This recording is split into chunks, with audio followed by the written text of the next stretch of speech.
Chapter 405. Flap flap flap. Several days later, night falcons and eagles flew out, leaving afterimages in the night sky as they flew toward the capital. What? Li Sai succeeded? He relied on his own strength to kill the dragon bandits and retrieve the lost Hyderabad ore? Upon receiving the news sent by the eagle on a night falcon, Wang Chong was stunned, not daring to believe his ears. Although he knew that Li Sai had a chance of success, Wang Chong had never imagined that it would be like this. The combined armies from Longxi, Qixi, and Baiting were still on the way, and the experts of the king of Song's estate, and the eagle had not yet arrived. But Li Sai had already single-handedly defeated the entire dragon bandits and retrieved the 1,000 jun of Hyderabad ore. Wang Chong had gone to great lengths to get his big uncle to use the strength of the Wang clan, to get the king of Song, to get in touch with Yang Zhao, and then to mobilize the Bureau of Military Personnel. But in the end, it was all for naught. Li Sai had single-handedly dealt with the entire dragon bandits. Just how did this fellow do it? Wang Chong stood on the Spirit Vein Mountain, his hand gripping the letter that the eagle had sent him. His mind was in turmoil, and he was so shocked that he couldn't speak. That was thousands of dragon bandits. Almost all the strongest bandits on the Western Road had been gathered under Black Dragon Zhao's command. In terms of the size of an army, Black Dragon Zhao's dragon bandits were equivalent to an army. And Li Sai had single-handedly defeated the profound martial Tier 7 Black Dragon Zhao and several thousand dragon bandits elites. Wang Chong didn't dare to believe it. This was too inconceivable. It had to be known that Li Sai was still far from reaching the level of the invincible great general of his last life. Wang Chong wrote several letters to the eagle, but more news was still on the way. The eagle arrived at the Spirit Vein Mountain a few days later. Even though it had been more than a week, the eagle's face was still full of shock. What's going on? Wang Chong asked. Black Dragon Zhao is dead. The dragon bandits are finished, completely finished. The eagle panted, his face filled with extreme shock. Ever since he received the news, he had been traveling day and night, his 2 horses constantly changing carriages as he rushed to the capital. The eagle was the closest to the news. He even left a little bird there. However, the eagle was no less shocked than Wang Chong. When the troops from the Ministry of War arrived, they saw corpses all over the mountain. Corpses of humans and horses were everywhere. All of them had been cut in half. Even the sand in the desert was dyed red. The ground was full of cracks and large rocks. The scene was extremely tragic. The eagle also had eyes and ears in the Longxi, Baiting, and Longxi armies. Wang Chong had arranged for all of them to follow the eagle's orders, so that it would be easier for him to unify the situation and receive news at any time. The eagle immediately told him everything he knew. Wang Chong said nothing. Even he was shocked by the scene described by the eagle. This was completely the style of fighting on the battlefield. Li Sai had entered the army and had yet to participate in a proper battle, but he was already beginning to display the fighting style of the invincible great general. Wang Chong was well aware that the scene described by the eagle was precisely the fighting style of the army that Li Sai would lead when he became the invincible great general. Their fighting style was often based on heavy hacking and aggressive attacks. No matter how many people their opponents were, they would never retreat. This was precisely the style that Li Sai had displayed in this battle. This is fate, Wang Chong quietly said to himself. Li Sai had not yet become the invincible great general whose name would shake the world, but he was already beginning to display this sort of loftiness. In addition, I've also received news from Li Sai. He says that he's already convinced 10 some dragon bandits elites to renounce darkness for light and join his side. He's currently leading them back to the capital, the eagle said. Ah. Wang Chong had a look of surprise on his face. This news had truly surpassed his expectations. This really is his style. Wang Chong had a strange expression on his face as he inwardly sighed. In Wang Chong's view, Li Sai's persuasiveness was completely innate. On the bitter battlefield of hundreds of thousands of soldiers, no matter how formidable their opponents, the army led by Li Sai had never retreated. It was fine if Li Sai himself did not retreat. After all, he was very strong. But those soldiers who followed him also followed him with unwavering determination and fearlessness. Was this not the result of his charisma? Even before he had become the invincible great general, Li Sai was already showing off his abilities. What a pity. Do you really want to let such a person go? The eagle looked at Wang Chong, a look of regret on his face. He had never known that the giant man that Wang Chong had transferred from biting and was making such a ruckus at the gate of Deflecting Blade Manor was such a powerful existence. This sort of valiant fighting strength had even managed to kill Black Dragon Zhao. Letting him go would be far too much of a pity. There's nothing that can be done. A man cannot stand without his word. Since I promised him back then, I naturally have to do it. Wang Chong knew what the eagle was thinking and waved his hand, indicating that he should give up on this idea. The eagle didn't know of Li Sai's origins, nor had he heard of his reputation, so he couldn't help but be shocked upon hearing this. But to Wang Chong, this was no longer a secret. To have a future invincible great general serve under him for a period of time was already not easy. This was something to be proud of. In the end, it's impossible to keep such a powerful figure. Wang Chong quietly said to himself. In the end, a future great general was not so easy to tame. Wang Chong could only calmly accept this result. It could only be said that fate was not so easy to change. To be able to retrieve his 1000 June of Hyderabad, or was an unexpected harvest for Wang Chong. With this matter resolved, Wang Chong breathed a long sigh of relief. After sending off the eagle, Wang Chong returned to the depths of the spirit vein and continued to cultivate the leaping dragon art. 10 some days later, Li Sai returned to the capital, accompanied by 10 some dragon bandits elites at tier 7, 8, and 9 of the true martial realm. In addition, several Sindhi monks had also been brought back to the capital by Li Sai. I've already delivered those monks to your home. I found them west of the Chishi Desert. All of them were injured, and 2 of them were called Ablonidin and Arloja. I think they said that they knew you. On the spirit vein, Li Sai stood tall, his tall figure like a mountain. This bitter battle had not only failed to tire or frustrate him, it only made him seem even more spirited. It was like his body had an inexhaustible supply of energy. Thank you, Wang Chong sincerely said.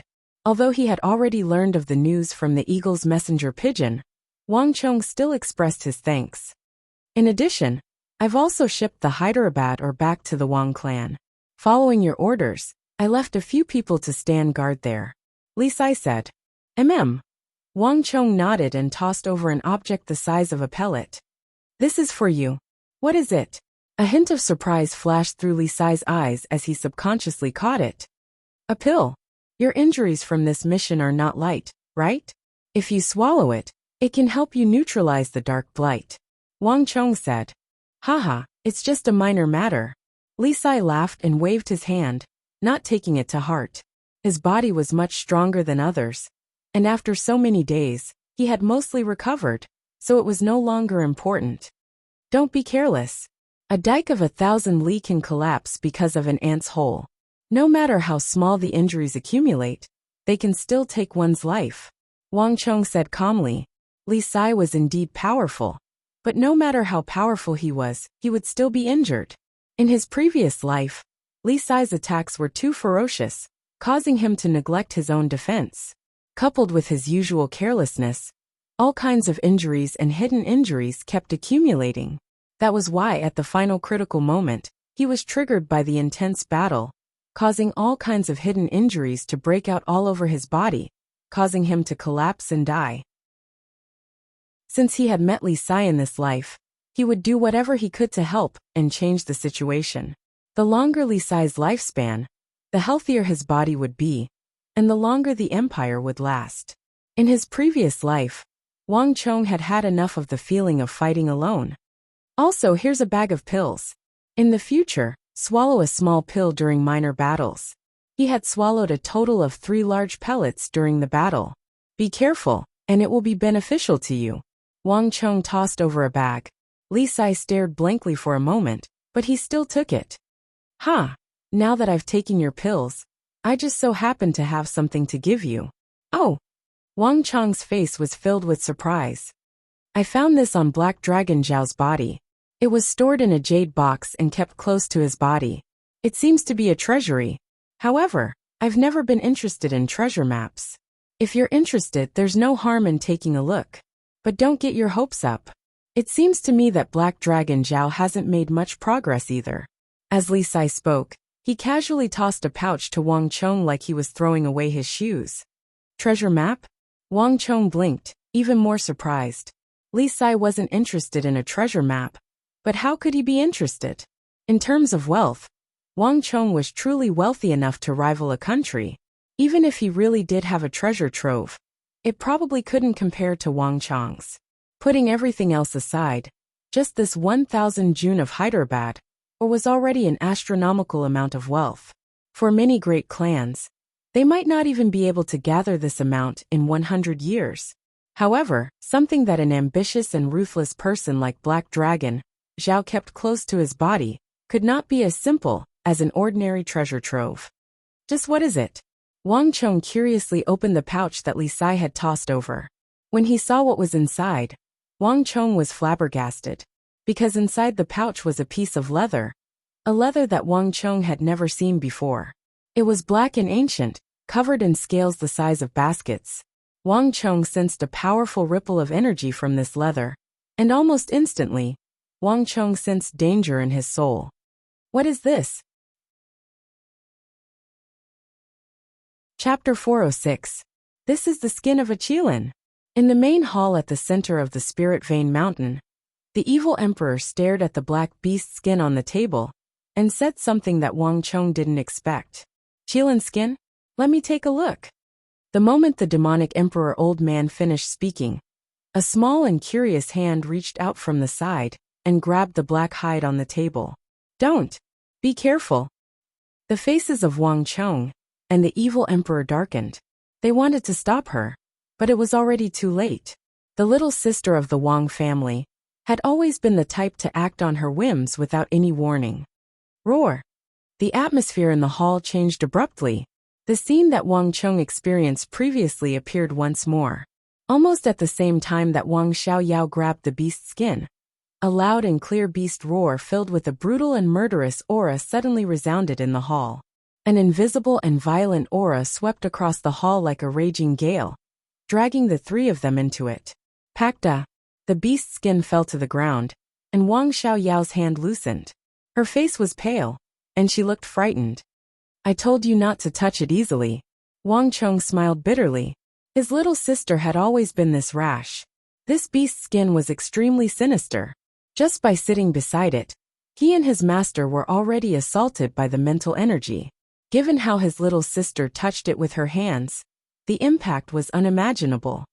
Little fellow, if you continue to be so rash and disregard my advice, don't blame your master for being impolite in the future. The evil emperor glanced at the little sister of the Wang family and said sternly. Wang Xiaoyao behaved obediently, not daring to say a word, even though she was rebellious by nature, such that even Wang Chong couldn't control her. She was extremely fearful of the evil emperor. Furthermore, she had suffered a huge blow from the mental energy assault in the beast's skin this time. Even now, she hadn't recovered from it, so how could she dare to say anything? Master, a Qilin is an auspicious beast, so how can it be so sinister? Besides, is there really a Qilin in this world? Wang Chong asked. Dragons and Qilins were all legends. Whether it was his previous life or this life, Wang Chong had never seen a single one of them. On the other hand, he had seen many birds, beasts, insects, and fishes. Crocodiles, lions, tigers, elephants, orangutans. But Wang Chong was very sure that the voice in the beast's skin did not belong to any of those beasts. It didn't even seem like something an ordinary wild beast would have. Haha Chonger, you didn't see it. But that doesn't mean it doesn't exist. Since we martial artists can obtain legendary powers through cultivation, what's so strange about the appearance of Qilin and the like? When I was young, I once saw an earth python. Its tail was on this side of the mountain, but its head was on the other side. Although these items are rare, they do exist. The evil emperor stroked his beard and said something that surprised Wang Chong. But thinking about it, it was hard to refute. Indeed, since martial artists could exist, what was so strange about the existence of Qilins? Moreover, When he thought about the otherworldly invaders that would descend upon the Central Plains in the future, wouldn't it be even stranger?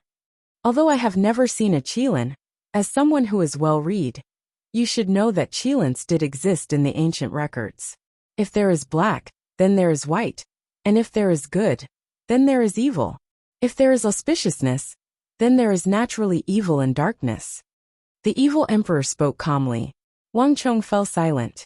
There were records of Qilins in the ancient records, and this was something that Wang Chong naturally knew.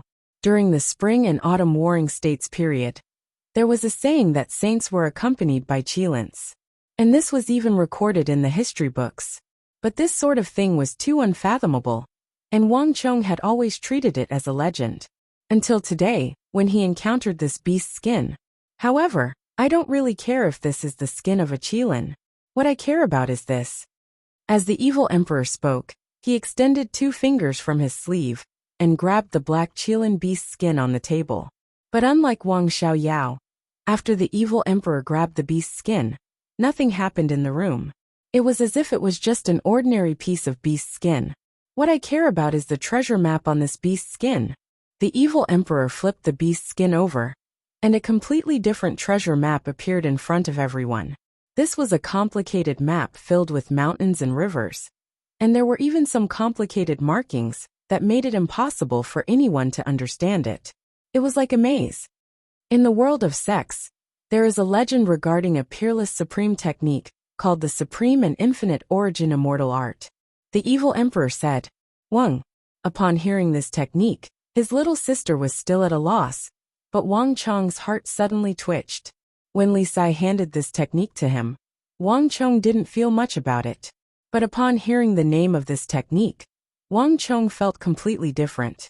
The top 10 legendary techniques of the Central Plains: Art of God and Demon Obliteration, Great Yin-Yang Heaven Creation Art, Supreme and Infinite Origin Immortal Art, Myriad Spirit Sea Art. Supreme and Infinite Origin Immortal Art was one of them. Moreover, this technique could definitely be ranked in the top 3 of the top 10 techniques. However, Wang Chong knew a long time ago that this technique had been lost a long time ago. Furthermore, it was during the Great Sui Dynasty. If one wanted to obtain this cultivation technique, there was no meridian to be found. Thus, Wang Chong didn't even consider it from the start, nor did he include it in his search list. Speaking of which, this technique has a lot to do with our lineage. Do you remember what I told you before? The Little Yin-Yang Art and Great Yin-Yang Heaven Creation Art are extremely easy to master, because we don't need to cultivate them. As long as we continuously absorb energy from others, we will be able to gain the cultivation that others would take decades to achieve in a short period of time. With this technique, I was already unrivaled in the world of sex by the age of 30, looking down on all the experts in the world. But for every benefit there is a drawback. When one's cultivation reaches a certain level, the higher one's cultivation, the more intense the conflict between the stellar energy in one's body, and the greater the risk of cultivation deviation. I spent nearly 60 years trying to refine the different kinds of stellar energy in my body and fuse them together. But I still failed in the end. In fact, it was also because of this that I was taken advantage of by my traitorous disciple. At this point, the evil emperor turned to Wang Chong, a hint of worry in his eyes. Chonger, your little yin-yang art is advancing too quickly. You don't need a reason to kill someone in the army.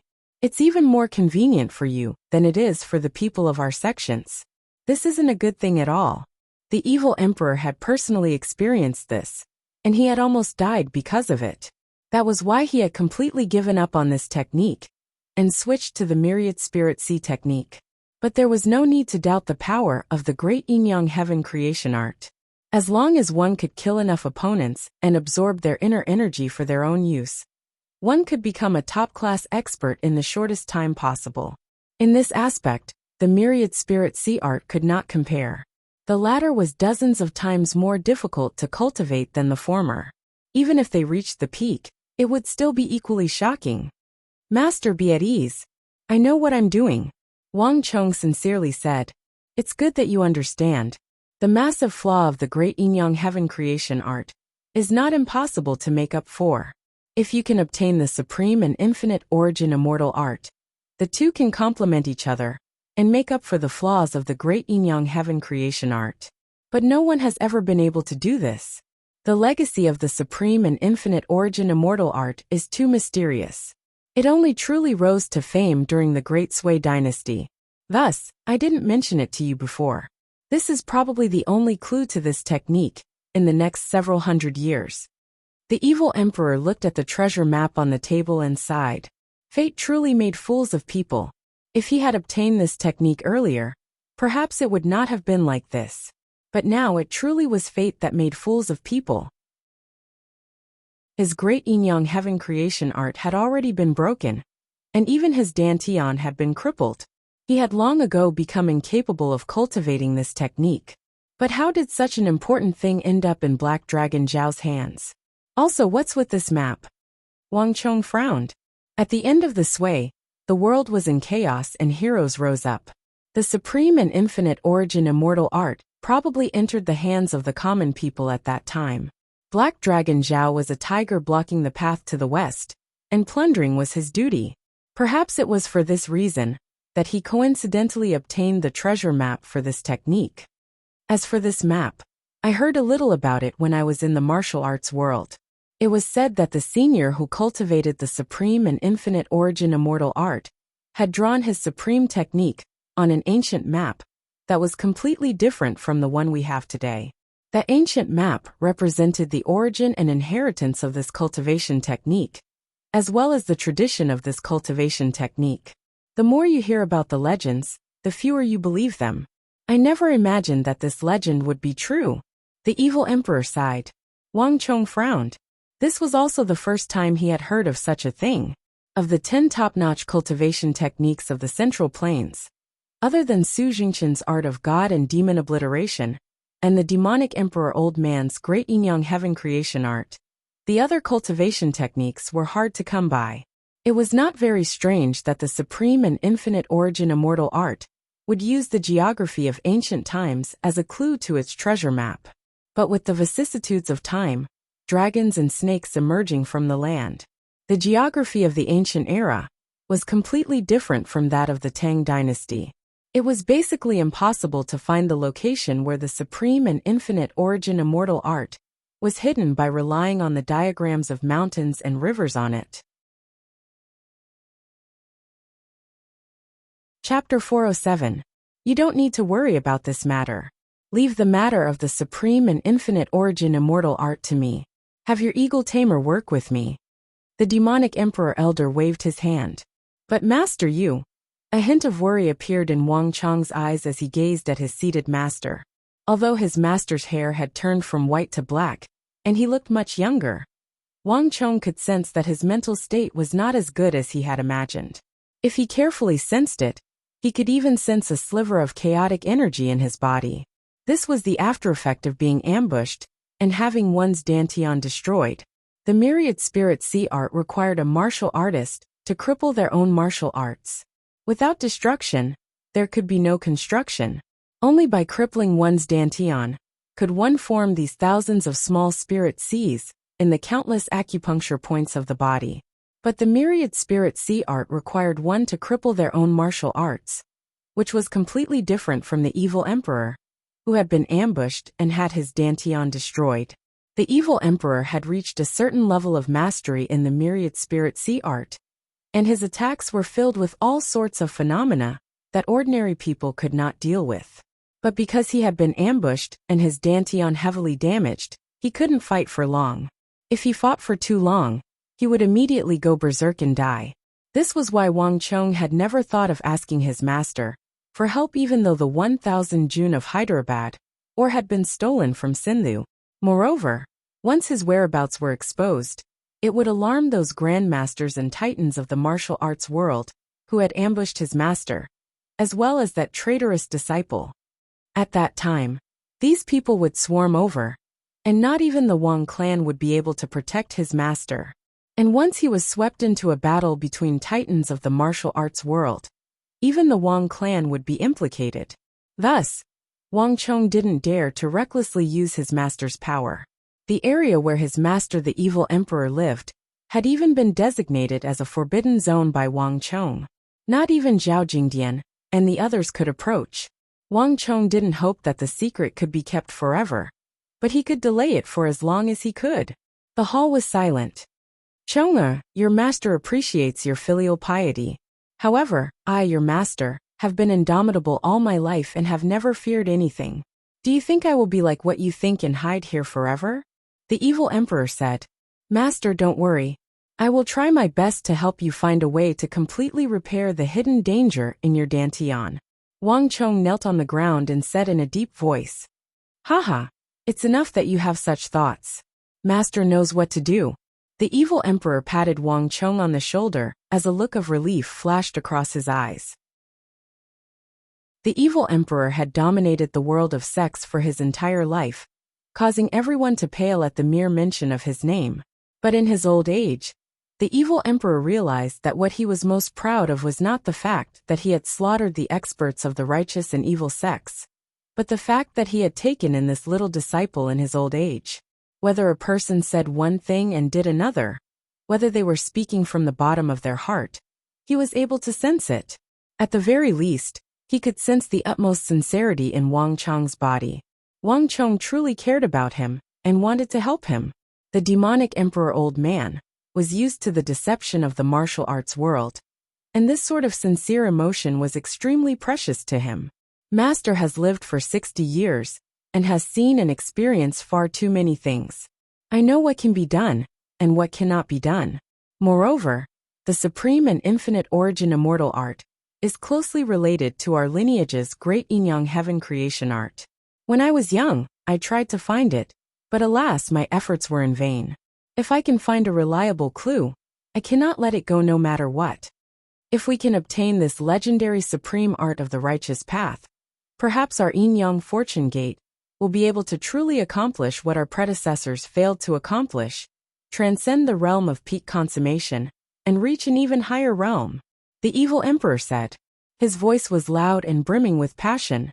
Making up for the flaws in the great yin-yang heaven creation art had been his lifelong wish, and he had spent almost half his life on this art. Now that hope was within reach, no matter who it was, no one could stop him. As for whether he could still cultivate after his dantian was destroyed, this was no longer something he cared about. Your disciple understands. Wang Chong understood his master's intentions and said no more. He respectfully kowtowed 3 times and then withdrew. After arranging for the eagle to assist his master, Wang Chong put aside the matter of the supreme and infinite origin immortal art. His mind was completely focused on cultivation. Time slowly passed, and each day, Wang Chong made significant progress, his strength increasing. Compared to the beginning, Wang Chong had gotten even stronger, and he was steadily advancing toward Tier 2 of the true martial realm. Roar! Roar! A clear and melodious cry, like that of a dragon or a phoenix, shook the heavens. At the summit of the spirit vein, Wang Chong shot forward like a rainbow, rising 10 some zhang into the air. Bzzz. Spiritual energy gathered beneath his feet, forming a white cotton-like mass of origin energy. Wang Chong stepped forward, circled around, and then leaped even higher into the air. Bang! On the second step, Wang Chong finally ran out of momentum. In midair, he executed the tail whip of the divine dragon, and like a shooting star, he shot toward a boulder 50 zhang away. Boom! With an earth-shattering explosion, a huge boulder weighing nearly 10,000 kilograms, along with the hard ground, was blasted into pieces. Billowing smoke and dust soared into the sky, reaching a height of more than 100 feet. Bang! After an unknown amount of time, a heavy and forceful foot stepped out from the cloud of dust. Wang Chong walked out, a silver spear in his right hand. His body was tall and straight, and his eyes were filled with disdain. He exuded a powerful aura. Whoosh! A gust of wind blew past, sweeping away the cloud of dust behind Wang Chong. A 10-meter-deep hole appeared behind Wang Chong. The leaping dragon technique can only reach the second layer. I'm still not strong enough. Wang Chong disassembled the silver spear in his hand into pieces and stuffed them into a leather pouch on his body. Then he let out a long sigh. The leaping dragon technique was extremely powerful, Every time he soared into the air, he could absorb origin energy from the world. From start to finish, he could only soar 9 times in the air. At the 9th layer, its power was unbelievably great. Even his every move could summon the image of a dragon. Its power had already surpassed any true martial realm expert, and it could even defeat a profound martial realm expert. This technique did not rely on its own power, but on the origin energy of the world it absorbed from the depths of time and space, borrowing the might of the world to defeat its opponent. Right now, Wang Chong was on the verge of reaching true martial tier 2, so he could basically soar into the air twice. For a martial artist below true martial tier 4, a single touch would mean injury, and a single hit would mean death. It was impossible for them to block it. The leaping dragon technique and the stellar energy iron cloak give me the ability to protect myself in the true martial realm. Now I'm just lacking, Wang Chong thought to himself. As he spoke, he opened his right hand. Whoosh! A black shadow rose from Wang Chong's body and landed on his hand. It shrunk layer by layer until it was the size of a walnut. It was a pocket-sized stellar energy iron cloak. Other than the leaping dragon art, Wang Chong's greatest harvest in his seclusion, this time, was the cultivation of Iron Cloak Li's stellar energy iron cloak. Although his cultivation was far below Iron Cloak Li's, Wang Chong's stellar energy perception and control were far superior to his. Iron Cloak Li's stellar energy iron cloak could be used for both offense and defense. With these 2 techniques, Wang Chong had basically reached the pinnacle of the true martial realm. So, opening his palm, the stellar energy iron cloak in his hand flew out like a bolt of lightning, enveloping a boulder 10 zhang away. Following which, the iron cloak contracted, and with a series of cracking sounds, the entire boulder was crushed into pieces from the inside out. Walala! Wang Chong lightly shook the stellar energy cloak, causing thousands of pebbles to clatter out and scatter into a pile. Elusive. Iron Cloak Li's first impression is still the strongest, and his thinking is too simple. The stellar energy iron cloak shouldn't be as simple as just a barrier of stellar energy. Wang Chong grinned. As he walked forward, he waved his hand and summoned the stellar energy iron cloak into his body. Yi! Placing his right index finger and thumb into his mouth, Wang Chong whistled loudly at the foot of the mountain. In the next moment, a cloud of dust shot up from the foot of the mountain, and in the blink of an eye, a greenish-black-white hoof shadow appeared before Wang Chong, affectionately licking Wang Chong. Are we setting off? A cold voice sounded from within the mist. Huang Qianer, dressed in a snow-white robe, had appeared behind Wang Chong on a horse. In just a few short months, Huang Qianer seemed to have undergone a significant transformation. She had grown stronger, but at the same time, she had also become more aloof, transcendent, and otherworldly, like a fairy who had descended from the mortal world. Over the past few months, Huang Qianer had clearly benefited from it, and her strength had grown stronger and stronger. Perhaps it was due to the thunderclap of dainty hands. Wang Chong felt that the higher Huang Qianer's cultivation got, the colder and more serene she became, as though she had transcended the mortal world. She gave off a feeling of alienation. Anyone else would have long felt ashamed before Huang Qianer, but Wang Chong did not. Let's go, it's about time we leave. Wang Chong leaped onto his steed and galloped down the mountain. Huang Qianer followed closely behind him, and it didn't take long for the 2 of them to leave the spirit vein. Half a day after leaving the spirit vein, Wang Chong arrived in the vicinity of Deflecting Blade Manor. However, unlike usual, Wang Chong didn't head toward Deflecting Blade Manor. Instead, he stopped at a hill. Wang Chong, you're finally here. Chapter 408. Huang Qianer stop. Before the 2 could get close, a spear was pressed against their chins, giving them quite a fright. Wang Chong hurriedly stopped Huang Qianer. You said you wanted to come to Deflecting Blade Manor to find them? Huang Qianer examined the 3, a suspicious light in her eyes. Even though she had been at Wang Chong's side for a long time, there were still some things that Huang Qianer did not know. For example, the news that Wang Chong had sent through carrier pigeons. Yes, Wang Chong smiled. He had left the spirit vein not because he was strong enough, but because he had received a request for help from 5th Prince Li Heng. Huang Qianer, can you give us some space? Wang Chong made a gesture of invitation. Humph. Do you think that I care? Huang Qianer held her head high, coldly snorted, and turned to leave. Although she was very curious as to why Wang Chong had seen these two acting suspiciously, Huang Qianer's pride did not permit her to linger. Although she had left with her horse, Huang Qianer did not go far, waiting around 50 some zhang away. Who is that woman? Li Xiang looked at Huang Qianer's back, a strange look flashing through his eyes. That moment just now had truly given him a fright. Although Li Jingzhong would often berate him, and even slap him, that was because he had grown up with him, and had a special status. This was the first time someone outside of the imperial palace had pointed a sword at his neck. He's my guard. Wang Chong gave a simple explanation. Huang Qianer was a daughter of the Huang clan, so she was very far from the imperial palace. Li Heng and Li Jingzhong both had warm expressions on their faces when they heard Wang Chong's answer. Wang Chong knew that the two had misunderstood, but he only smiled and did not explain. Your Highness, what's going on? Why are you in such a hurry? Wang Chong asked. Li Heng's messenger pigeon had come in a hurry. If not for this, he would not have left the spirit vein so quickly. Wang Chong, you must think of a way to help me with this matter. Speaking of proper business, Li Heng's face instantly revealed a worried expression. Right now, I can only think of you. Yes, young master, you must help Her Highness. Otherwise, Your Highness would really be consigned to eternal damnation. Li Jingzhong also chimed in, his anxiety no less than Li Heng's. What's going on? Wang Chong asked. Father has summoned me to the palace. Li Heng spoke concisely. His Majesty summons you to the palace. Wang Chong was stunned. This should have been a good thing. But when he saw Li Heng's anxious expression, he immediately realized something. Someone intentionally facilitated this? Yes, third brother arranged it. The 5th prince said, and his words revealed a very fearful expression.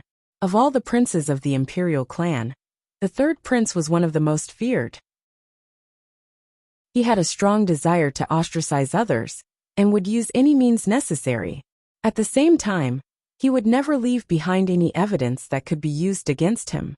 What's going on here? It's not like His Majesty has kept you in Kunwa training camp for the first time. So why did he suddenly summon you back to the palace? There has to be a sufficient reason, right? Wang Chong said. After spending more than a month on the Spirit Vein Mountain, Wang Chong knew that something had happened that he did not know about. Someone has found out that His Highness has recovered his martial arts. A voice came from the side. It was Li Jingzhong who interrupted from the side. How could this be? Not many people should know about this, right? Wang Chong said in surprise. Li Heng had always kept a low profile in the training camp. Wang Chong had only found out that Li Heng was in the same place as him, after spending several months there. Moreover, among the princes, Li Heng had already been proven to have no hope of cultivating. So he was the one that no one paid the least attention to. As long as he did not reveal it, and Li Jingzhong did not reveal it, and in truth, Li Jingzhong would never reveal it. Given how inconspicuous they were, no one should have known. I ran into Enai Huang in the training camp. Li Heng helplessly said, and then he gave a rough account of what had happened. As the saying went, if it's a blessing it's not a curse, and if it's a curse, it can't be avoided. Li Heng's conduct had always been abnormally inconspicuous among the princes. Ever since he had his blood exchanged and could cultivate, he had become even more inconspicuous. Whenever he had the time, he would enter the mountains outside the training camp. As for Wang Chong's deflecting blade manner, Wang Chong had warned him that Princess Enai Huang was there, and that he should do his best to avoid her.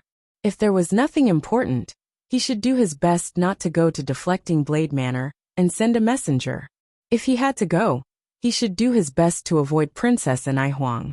Li Heng listened to all this, but he didn't expect that. When he returned from the forest at night, he happened to run into Princess Enai Huang, who was strolling around the training camp. The two of them bumped into each other, and Li Heng was left dumbfounded.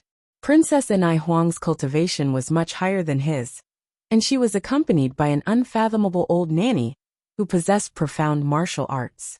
The old nanny took Li Heng's wrist and immediately understood. Li Heng's face was pale, and it took him quite some time to recover. All this time, he had been able to live a stable and inconspicuous life precisely because he couldn't cultivate martial arts and posed no threat to the other princes. Thus, the cruel war of the princes was very far away from him. There weren't too many attacks focused on him. But if he could suddenly cultivate martial arts, everything would be completely different. He would receive a great deal of attention, and all kinds of attacks, both overt and covert, would be impossible to guard against. There was no such thing as familial love in the imperial household, and the conflicts between the princes were even more cruel. The result would not be as simple as being injured or being demoted. If Li Heng had secretly cultivated and accumulated enough strength, it would have been fine. But right now he was still extremely weak. This would only cause him to suffer even fiercer attacks, perhaps even attacks from many sides at the same time. If one could eliminate one's opponent while he was still weak, then one couldn't just sit and watch him grow. This was a tacit rule of the imperial household. Upon understanding this, one could understand why Li Heng was in such a rush. But if Princess Anai Huang discovered that you can cultivate martial arts, why was it the third prince who reported it? Wang Chong asked. This is why I don't like staying in the court. Li Heng sighed. Because princes don't just compete with each other, they occasionally cooperate. It's not good for the first prince to appear. Thus the third prince is the best method. Moreover, the assassins who tried to assassinate His Highness were basically sent by the third prince. Li Jingzhong said. He had spent his entire life in the imperial palace, and had seen all kinds of power struggles, schemes, and deceit. He had long ago seen through all of this and understood the tricks behind it. But this isn't the most important thing. The most important thing is that the third prince recommended His Highness to His Majesty, heartily praising His Highness, saying that His Highness is talented and has made great progress, already reaching Origin Energy Tier 8. He asked His Majesty to greatly reward His Highness. Li Jingzhong sighed. But the third prince clearly knows that even though His Majesty rarely interferes with the war of the princes, using the method of raising gu, what His Majesty hates the most is someone deceiving him among the princes. The third prince is clearly praising His Highness, but in reality, he wants to push His Highness into the pit of fire. In the current situation, Imperial Father has already summoned me to the palace. If I enter the palace and display myself, I will be committing the crime of deceiving the sovereign, and my other brothers will also hate me. If I don't display myself, I will still be committing the crime of deceiving the sovereign, and my other brothers will not let me off. No matter what I do, I will be in the wrong. Li Heng's brow was tightly furrowed, his anxiety and nervousness evident in his words. In the depths of the palace, without any faction background, the protection of his maternal clan, or the strength to protect himself, he was in a situation where a catastrophe was imminent.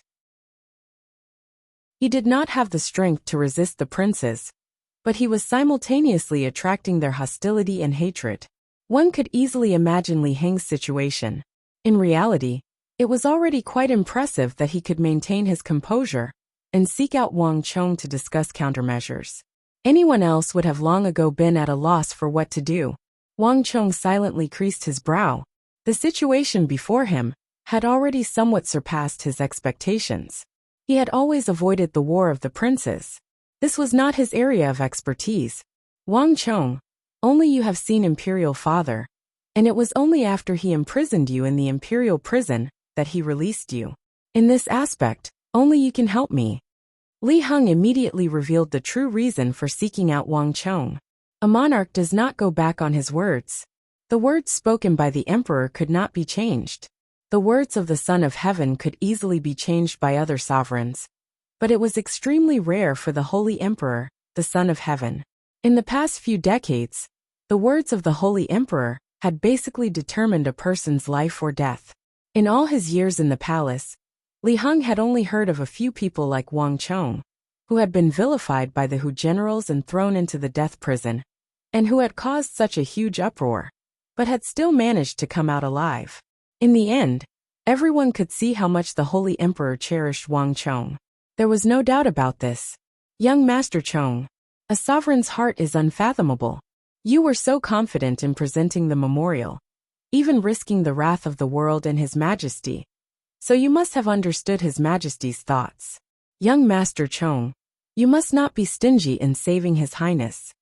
Li Jingzhong also said, tears on the verge of flowing out of his eyes. Although he knew that this scoundrel wasn't a good person, and he didn't even know where those tears had come from, Wang Chong had to admit that this bastard Li Jingzhong was sincerely trying to help Li Heng. This is troublesome, Wang Chong quietly said to himself, his brow furrowed into a deep frown. He knew his own situation best. Li Heng and Li Jingzhong had completely overestimated him. In the regional commander's incident, it wasn't that he had grasped His Majesty's thoughts and knew that nothing would happen to him, but that he had cast aside his life and death. But no one would believe him on this point. Moreover, based on his memories, Li Heng had never been summoned to the palace from the training camp in his last life. There was no doubt that it was his interference that had brought about this danger.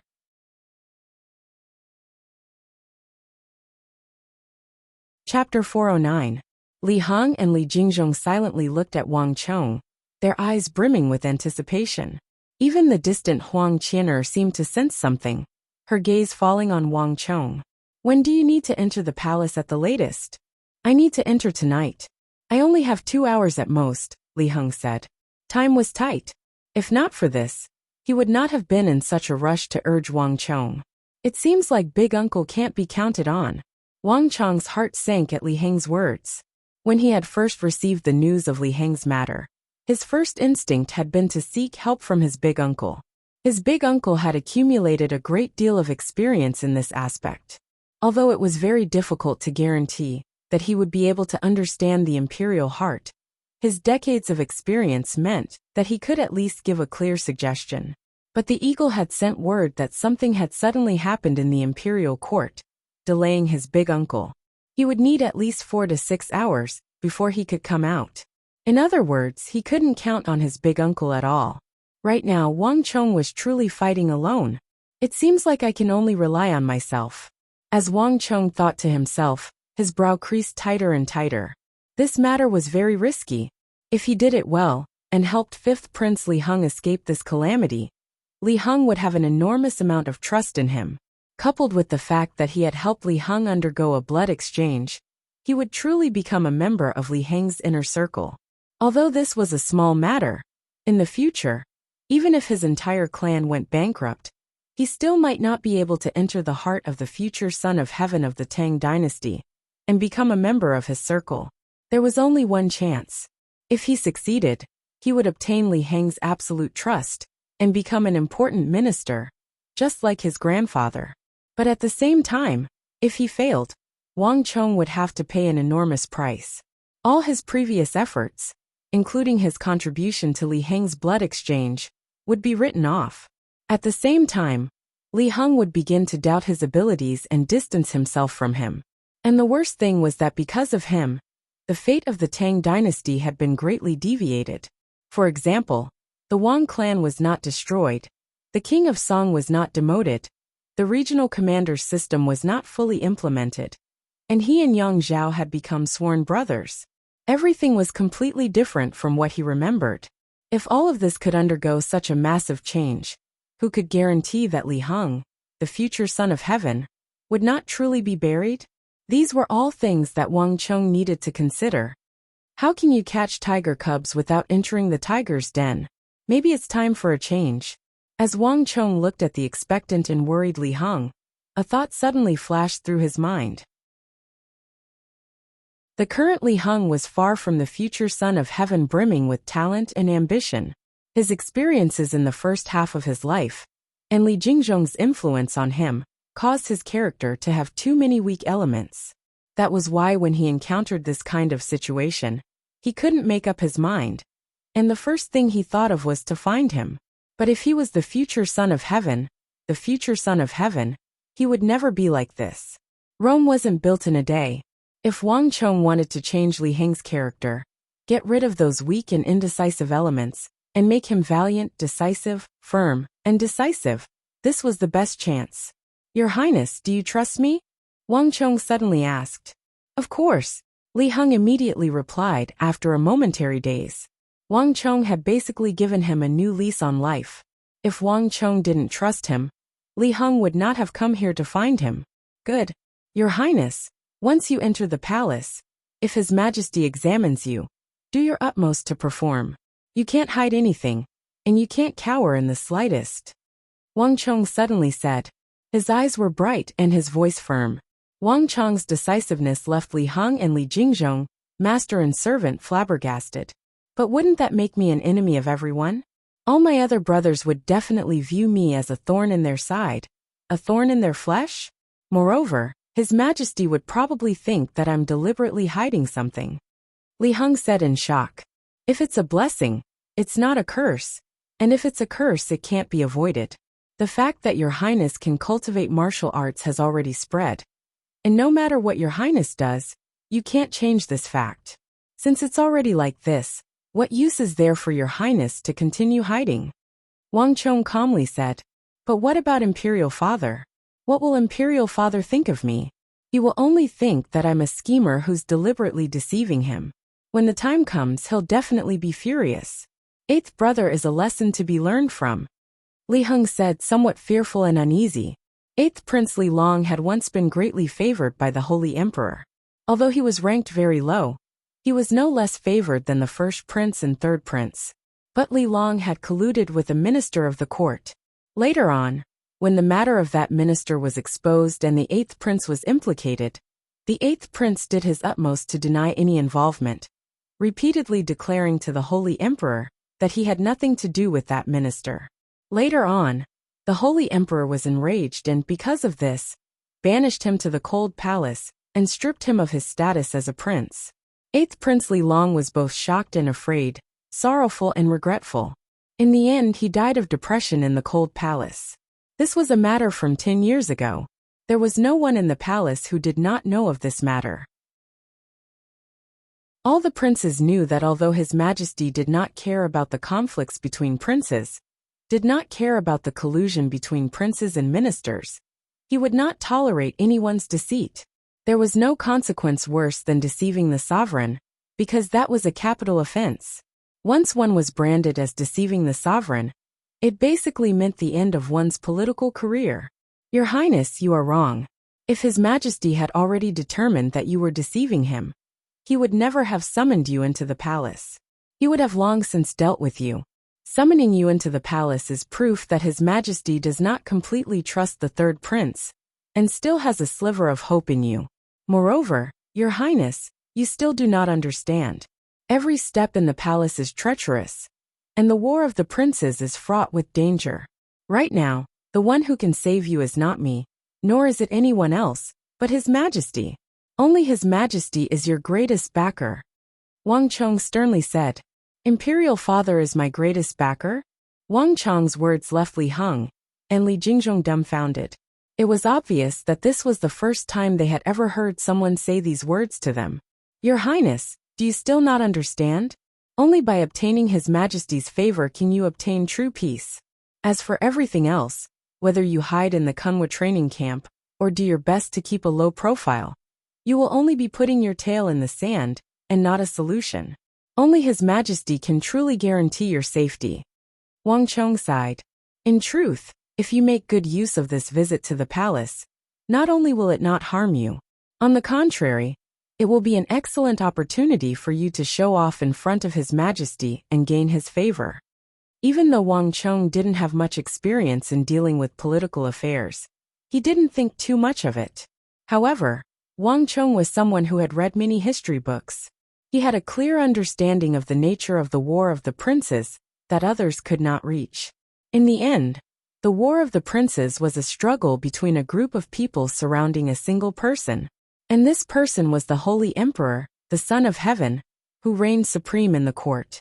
The life and death of all the princes, their joy, anger, sorrow, and resentment, were all in the hands of that person. If one could not clearly see this point, and was lost in a momentary gain or loss, then the gains would not make up for the losses, and one would truly be lost. Li Heng and Li Jingzhong had long ago found themselves speechless. It was clear that the two of them had never imagined that Wang Chong would say something like this. But if I do this, His Majesty will think that I was deceiving him in the past. Perhaps my schemes are too deep, and my residence is too deep. Li Heng uneasily said. You're wrong. His Majesty has grand plans. The north reaches the Yin Mountains, the south reaches Jiaoji, the east reaches Goguryeo, the west reaches the Tsong Mountains, and then the western region's Abbasid Caliphate and Karax Spazinu. The powerful and prosperous Tang dynasty was single-handedly established by His Majesty after many years of hard work. What His Majesty reveres is individual courage and strength.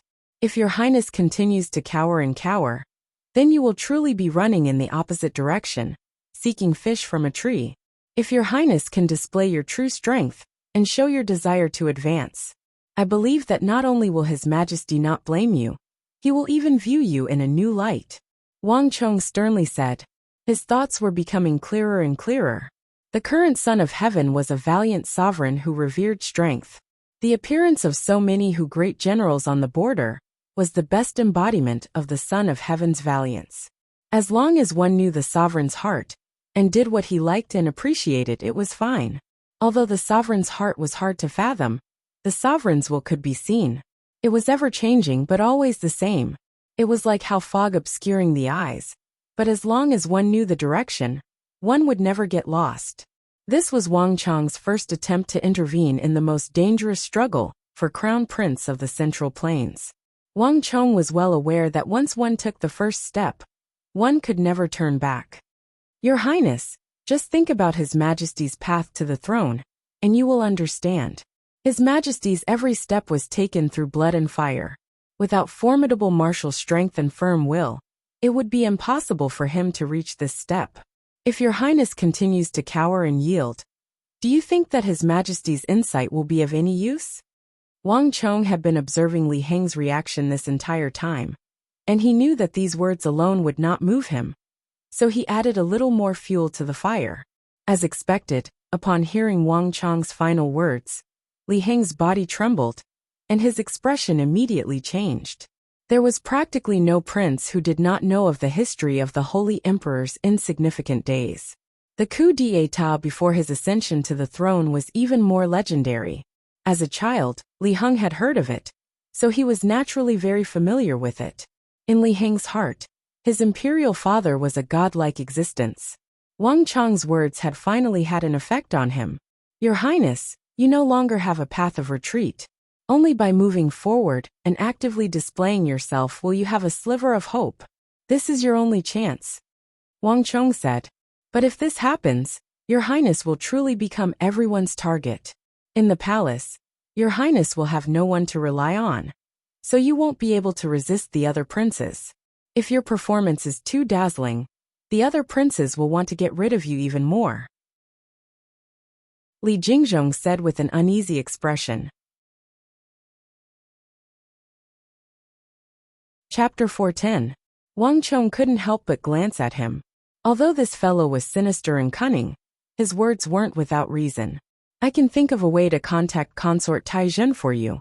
With her help, the other princes shouldn't dare to touch you for the time being. However, all of this will have to wait until you get past this trial. Wang Chong said. At the mention of Consort Taizhen, Li Heng and Li Jingzhong's spirits were roused, and their expressions changed. In the regional commander's incident, the Wang clan and Consort Taizhen were mortal enemies. They knew that the Wang clan and Consort Taizhen had reconciled, but they hadn't expected that Wang Chong would still be able to use his relationship with Consort Taizhen. Young Master Chong, could you have Consort Taizhen step forward? Li Jingzhong asked, a moved expression on his face. Wang Chong shook his head, interrupting Li Jingzhong. He knew Consort Taizhen, but that was all. Consort Taizhen's status wasn't at the level where he could casually make decisions for her. Especially now. Time was short, and there was no time to think. Wang Chong and Li Heng discussed for a while longer, and then Li Heng and Li Jingzhong left together. I hope that it will succeed. As he watched Li Heng and his servant ride away, a hint of worry flashed through Wang Chong's eyes. He had done all he could, and there was too little time, so this was all Wang Chong could do. As for whether it would succeed or not, it was still unknown. That person, is a prince of the imperial household? Huang Qian'er suddenly asked. At some point she had walked over. How did you know? Wang Chong's eyes widened. Huang Qian'er was still at the true martial realm, so at that distance, she shouldn't have been able to hear what they were saying. Did you think that I was eavesdropping? Huang Qian'er could tell what Wang Chong was thinking with a single glance. With a displeased snort, she coldly turned her head away. The way he walks. Even though you didn't tell me, do you think I can't tell?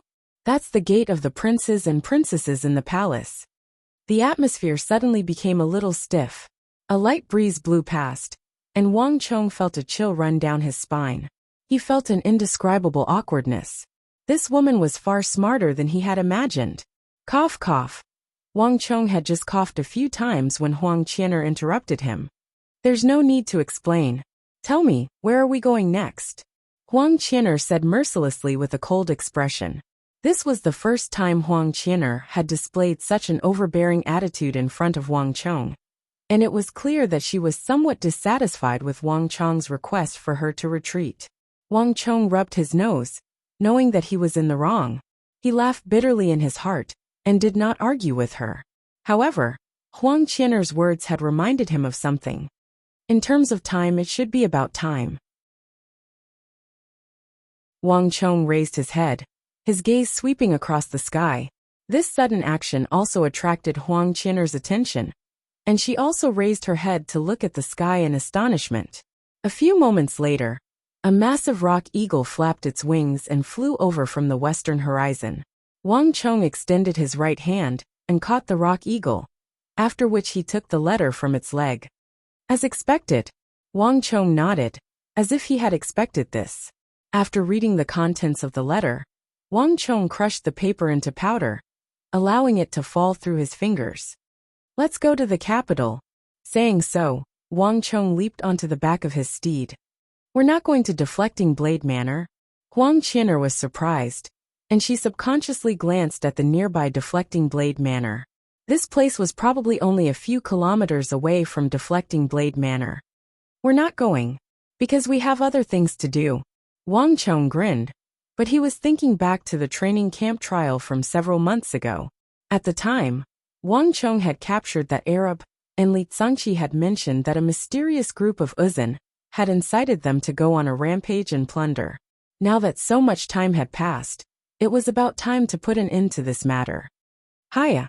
Wang Chong urged his horse to turn around and ride back to the capital. Have you found out everything? Wang Chong looked down from his vantage point at the eagle and several Wang clan guards who had come out to greet him.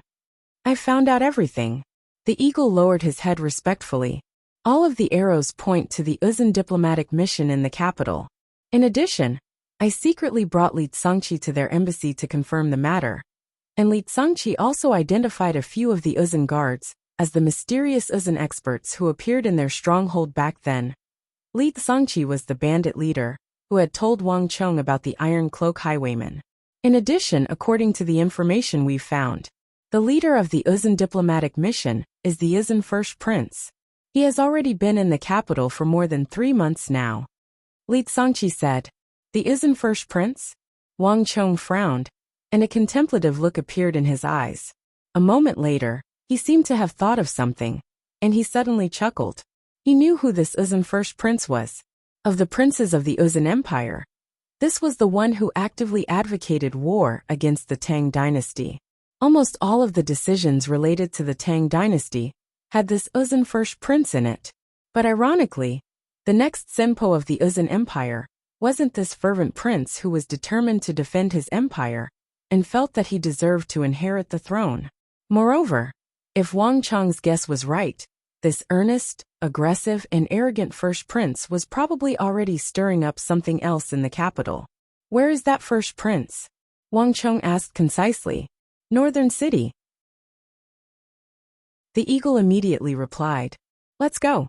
Wang Chong urged his horse forward, setting off from the city gate, passing through many alleys and streets. In the northern district of the Tang dynasty, between the Court of Judicial Review and the Imperial City, Wang Chong finally found an Uzun diplomatic mission. This was a massive training ground in the northern district, a place where the imperial army, the nobles, the scions of the great clans, and the young geniuses of the capital could exchange pointers. It was a training ground donated by His Majesty when he was young. When this training ground was first built, it had been bustling with activity. The scions of the great clans and nobles came here to train and nurture many of the talents of the Tang dynasty. But the Tang dynasty had been at peace for several decades, and the culture of martial arts was no longer as prosperous as it once was. The scions of the great clans and nobles who usually came here to train were few and far between. In Wang Chang's memory, this place should have been rather deserted. But when he actually arrived, Wang Chang realized that he was completely wrong. The training ground before him was packed with people. There was even a large number of Imperial Army members maintaining order at the perimeter. All kinds of flags, representing the various branches of the Imperial Army, were planted in the surroundings. And within the training ground, there were countless scions of the great clans and nobles clenching their fists and palms. Furious expressions could be seen on their faces. Hong Long Long, when Wang Chong brought Huang Qian and the others to the perimeter, they couldn't even see what was going on inside. All they could hear was the rumbling of the ground and the trembling of the mountains. A violent impact sound came from inside, as if two mountains had collided heavily. Only a mournful scream of death could be heard, and then everything became silent. Damn it! Bastards! This isn't fair. Those bastards from the Chamberlain of Dependencies. All of them only know how to threaten their own people. All of them deserve to die. That indignant roars echoed from the crowd. Kunis! Kilinaros! Ziana! The galloping of hooves and gleeful shouts, that were clearly not in the language of the Central Plains, sounded from within. Even those who didn't understand the Uzun language could understand the insults, disdain, and flaunting in those shouts. The crowd immediately grew even more furious. Kill him! Kill those barbarians! Bastards! Are there so many experts in the capital of our Tang dynasty that none of them are capable of dealing with these barbarians? This is already the 33rd. Damn it! I'll give 1,000 taels of gold to whoever kills this bastard. I'll pay 2,000 taels. I'll pay 5,000 taels. As long as someone can kill him. That the crowd grew furious once more. All of the scions and nobles around the training ground began to curse, and the crowd grew even more ferocious. Audacious! Just when the crowd's rage reached a boiling point, a loud bellow sounded. At the edge of the training ground, an expert dressed in the uniform of the Chamberlain of Dependencies popped his head out from a building with a stern expression. Injuries are inevitable in a duel, and death is unavoidable. This is the first prince of the Uzun Empire, as well as a member of the envoy. If you injure the first prince of the Uzun Empire, and incite a war between the two countries, will you be able to bear the consequences? Everyone listen up. The first prince of the Uzun Empire can only be captured alive. Otherwise, all of you will be severely punished. At the end of his words, his expression was stern. The originally noisy and indignant training ground suddenly quietened down. Many pairs of eyes stared at the expert from the Chamberlain of Dependencies in the two buildings, fear in their eyes. These fellows are going too far. They can only be captured alive, and they mustn't be harmed in the slightest. How are we supposed to fight with such restrictions? Even though Huang Qianer had just arrived, and she didn't even know what was going on in the training ground, she couldn't help but feel a tinge of anger in her eyes when she heard those words. Huang Qianer rarely came into contact with the affairs of the Uzun envoy. However, she had a deep understanding of the martial arts. If two people were to fight, and one of them was fearless, able to use all kinds of means at will, while the other party was restrained, only able to capture the other party alive. If so, there was no way they could fight. Even if they had 100% of their strength, they wouldn't even be able to bring out 30% of it. This was because they could easily injure the other party. There was no fairness in such a battle. Hee, Chamberlain of Dependencies. What's so strange about such a situation?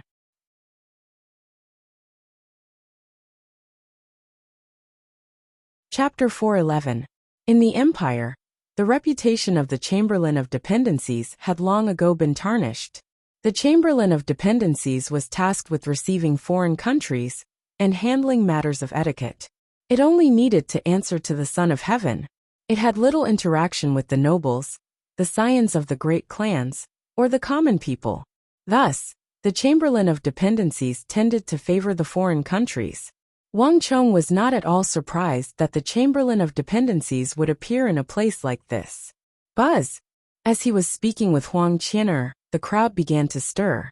The densely packed crowd suddenly parted like waves, and several guards of the training field dragged a man and a horse's blood-stained corpse out from inside. Behind them, the ground was smeared with scarlet, leaving an obvious long trail of blood. The stench of blood assailed Huang Qianer's nostrils. Looking at the man's wide-open eyes, gaping mouth, and the gaping hole in his chest, Huang Qianer hurriedly turned her head away, unable to bear the sight of it. It's the Imperial Army. On the other side, Wang Chong's expression darkened. In his last life, he had actually heard about this incident in the northern part of the capital. But hearing about it was one thing, and seeing it for himself was another. This young imperial soldier was said to have died at the hands of Uzin's men. But in truth, he had died at the hands of the Chamberlain of Dependencies. Bastards! Those bastards of the Chamberlain of Dependencies really should be fed to the dogs. They're protecting these foreigners everywhere. Don't tell me they took their money. Oomph! The spies of the Tang dynasty are probably all in the Chamberlain of Dependencies. These bastards only know how to bully the people of the capital. If they like the foreigners so much, send them to the foreigners. The sight of the bloody corpses once more stirred the crowd. Ah, Prince, did you hear that? Did you hear that? We haven't even started fighting, but the people of the Tang dynasty are already making a ruckus. In the inner circle of the practice ground stood a muscular and majestic figure. Uzin Imperial Great General Dusong Mangpoch smirked as he listened to the curses of the men around him. The challenge this time was the result of the first prince's willful actions. Dusong Mangpoch had no interest in this sort of competition, which was like a fight between children. It couldn't be said to be in favor, but it couldn't be said to be against either. But now, Dusong Mangpoch had discovered a little joy. They were the ones who killed people. And the people who died were also people of the Tang dynasty. But in the end, the two sides of the Tang dynasty started cursing each other. Hee, what do you think, Lord Dusong? My suggestion isn't bad, right? I've said it before. Our operation this time will be more daunting than dangerous. Wrong, he wasn't shocked at all. The current Tang dynasty was no longer the Tang dynasty of the past. They are no longer qualified to be our opponents, the eldest prince said proudly as he rode on his highland steed. These words were all spoken in the Uzin language. First prince, don't be too careless. There was a saying in the Middle Earth. A skinny camel is still bigger than a horse, and a centipede is still alive. It's true that the Tang dynasty isn't as powerful as it used to be, but it can't be underestimated, Dusong Mangpoch said. He still maintained a cautious attitude toward the Tang dynasty, but there was one thing he had to admit. After entering the Tang dynasty twice, the current Tang dynasty was no longer that powerful, valiant and warring empire of the past. It had already lost its sharpness and aggressive spirit. Ha, great general, be at ease. I know what to do. Once today is over, we will leave the Tang dynasty and return to the empire. After 3 months, we can go back and report on our mission. The eldest prince heartily laughed. Dusong Mangpoch nodded and gestured to the side. An Uzin horseman patted the back of his horse and galloped around the practice ground. The Tang people of the Central Plains, listen up.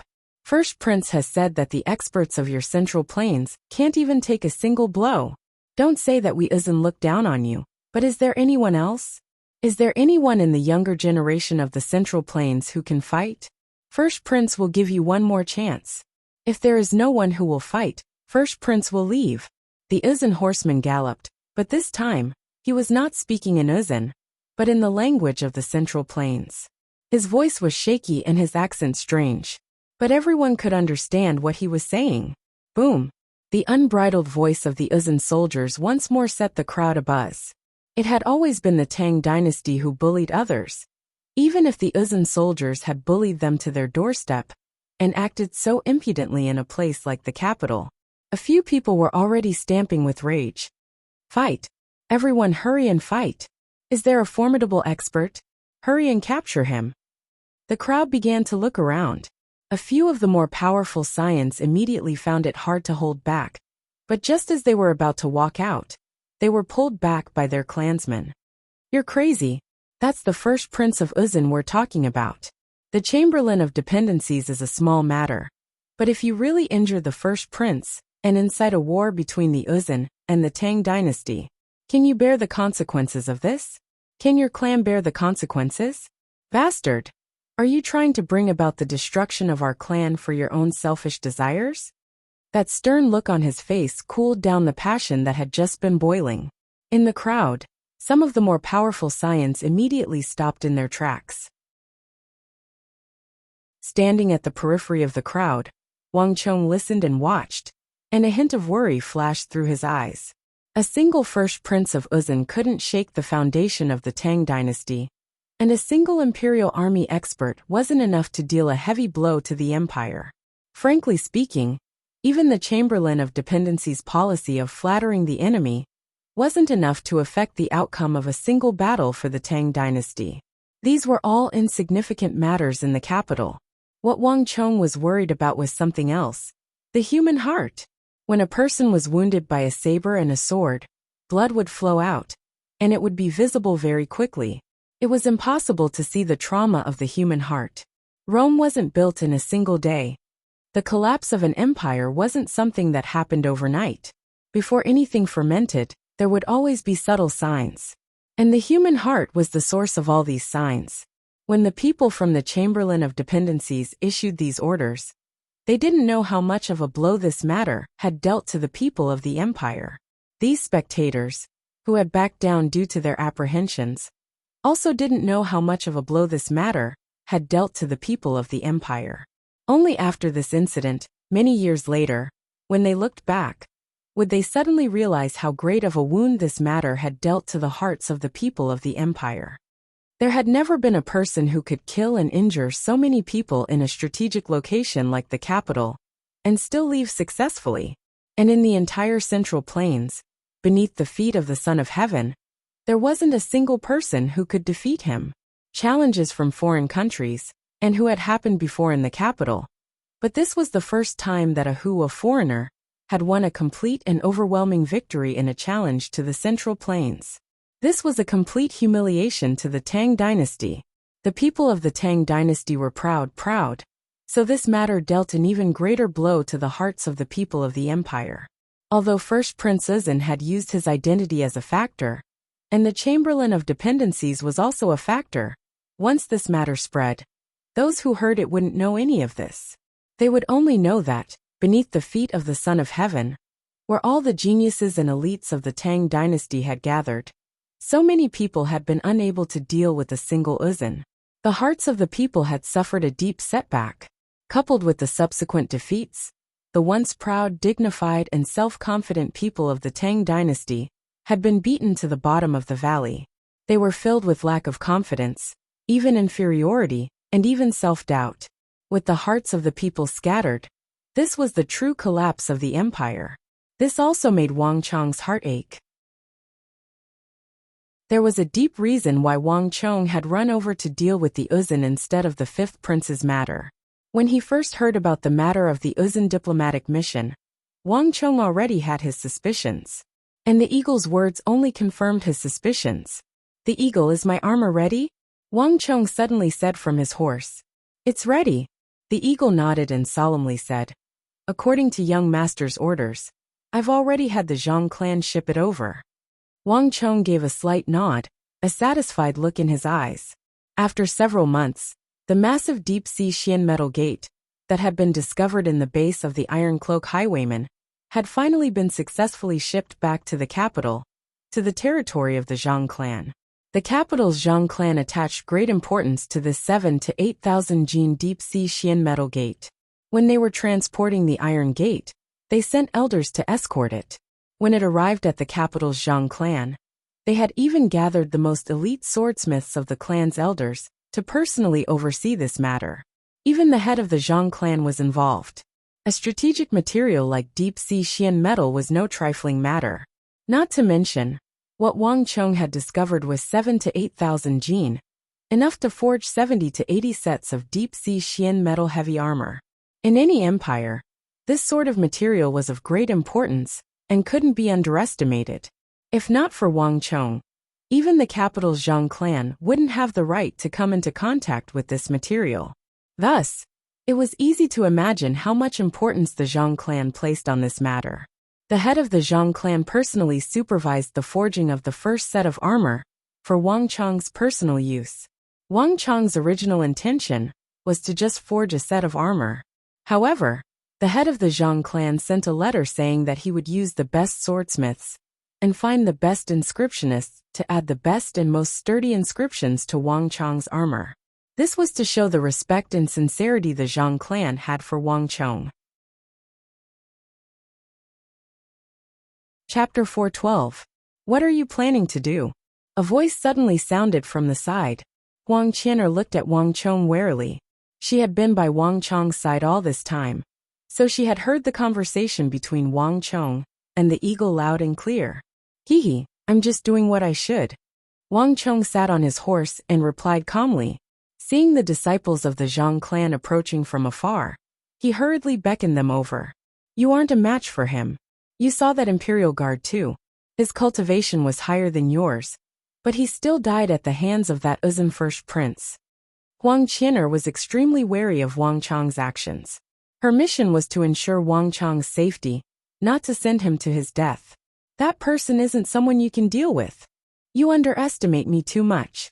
Wang Chong grinned as he leisurely and unhurriedly took off his robe. At the same time, he indicated for the Zhang clan disciples to open the chest and hand over the deep-sea Xian metal upper body armor to him. The Zhang clan had indeed put a lot of effort into this armor. As Wang Chong weighed it in his hand, he immediately felt his hand sink, as if it weighed more than 100 jin. Be it in terms of shape or sturdiness, the armor looked extremely powerful. It felt like a miniature fortress. Wang Chong raised the armor above his head and quickly put it on. An exceptionally comfortable feeling came from his body, like a fish in the water or a bird in the forest. It was a perfect fit. Since I'm prepared to go on stage, it means that I'm confident in my chances of victory. Otherwise, I wouldn't have done this. Furthermore, if I don't go on stage, are you prepared to take my place? Wang Chong turned to look at Huang Qian'er, a faint smile on his face. Huang Qian'er opened her mouth, but just as she was about to speak, she hesitated. There were so many people present, and so many experts, but no one made a move. This was not without reason. Defeating this Yusang first prince was not difficult. But the problem was that if they accidentally injured him or killed him, it would incite a war between the two countries. No one present would be able to bear the consequences of such a thing. The reason why Huang Qian'er was at Wang Chong's side was to ensure the safety of the Huang clan, not to kill a prince and bring disaster upon the Huang clan. Hehe, that's it. Wang Chong smiled faintly. He quickly took the other helmet from the Zhang clan's disciple and put it on his head. Boom! Right at this moment, an earth-shattering roar suddenly came from the center of the crowd, and the originally quiet practice field suddenly boiled up again. Let's go in and have a look. Wang Chong's expression changed. Without thinking, he immediately spurred his horse into the training field. Flashing his token, Wang Chong's group successfully squeezed in. Sweeping his gaze across the surroundings, Wang Chong suddenly soared into the air and landed on the roof of a nearby building. From his vantage point, Wang Chong could clearly see what was going on in the practice ground. Wang Chong's intuition was right.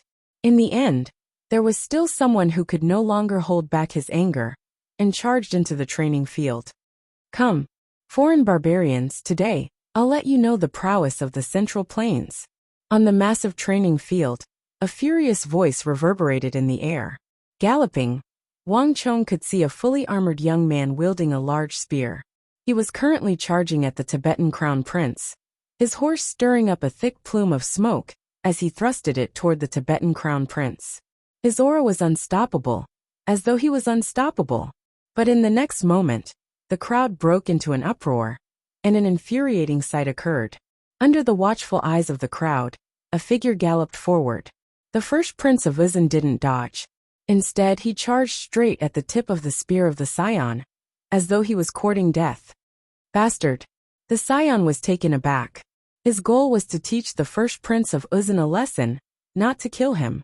In the blink of an eye, he pulled on the reins of his horse and charged to the side. Nay. The war steed neighed, and its 4 legs seemed to have stiffened as it charged forward.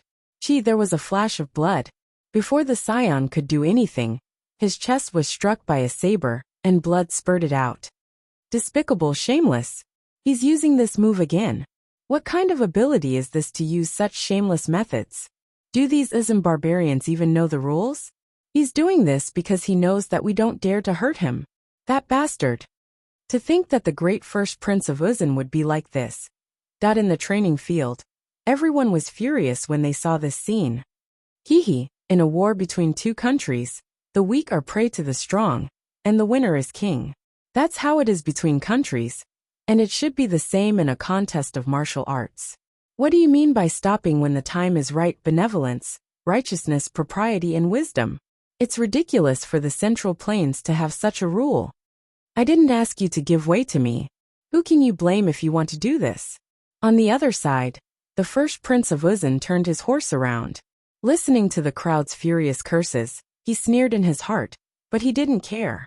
He wasn't a member of the Tang dynasty, so it didn't matter if he was cursed by foreigners. He wouldn't lose a strand of skin anyway. Come on. Since you're courting death, I'll fulfill your wish. With his eyes fixed on the scion in the distance, the first prince of Uzun smiled sinisterly. He urged his highland steed to attack. But just like before, the first prince of Uzun left himself wide open. He attacked with all his might, not caring about defense at all. In an instant, the expression of the young man, who looked like a descendant of an aristocratic family, turned extremely ugly. Do you still think that I can't kill him? Wang Chong, who was clinging to the edge of the building, spoke without turning his head, the sound of clothes rustling through the air accompanied by an alluring fragrance. This person can't be touched. Don't you see that there are so many people standing there? It's not that we can't deal with him, but that we can't touch him. Even if your Wang clan is a clan of ministers and generals, even if your grandfather's name is known throughout the world, the consequences aren't something your Wang clan can bear. Huang Qian'er said with a cold expression. Not too long after Wang Chong flew over, she attached herself to him as well. That's because you know too little about me. Don't you know? The more unkillable a person is, the more I like to kill him. Wang Chong looked at the highland steed in the training field, a mocking smile on his lips, as if he was looking at a person who was about to die. What a clever strategy. Wang Chong watched as the Uzun first prince used his body as a shield and charged forward, completely disregarding his own life. Wang Chong couldn't help but sneer coldly. A duel of martial arts was a battle of life and death. Why would there be so many rules? In this aspect, he actually quite admired this Uzun first prince. But while this method of using one's body to threaten others might work, it was completely useless against him. So, loosening his grip, Wang Chong quickly jumped down from the building and landed back on his steed. The battle was already over, and on the training field, the scion was already in dire straits. His body was riddled with wounds, and his death was inevitable. It's my turn. Wang Chong urged his steed forward. Wait a moment.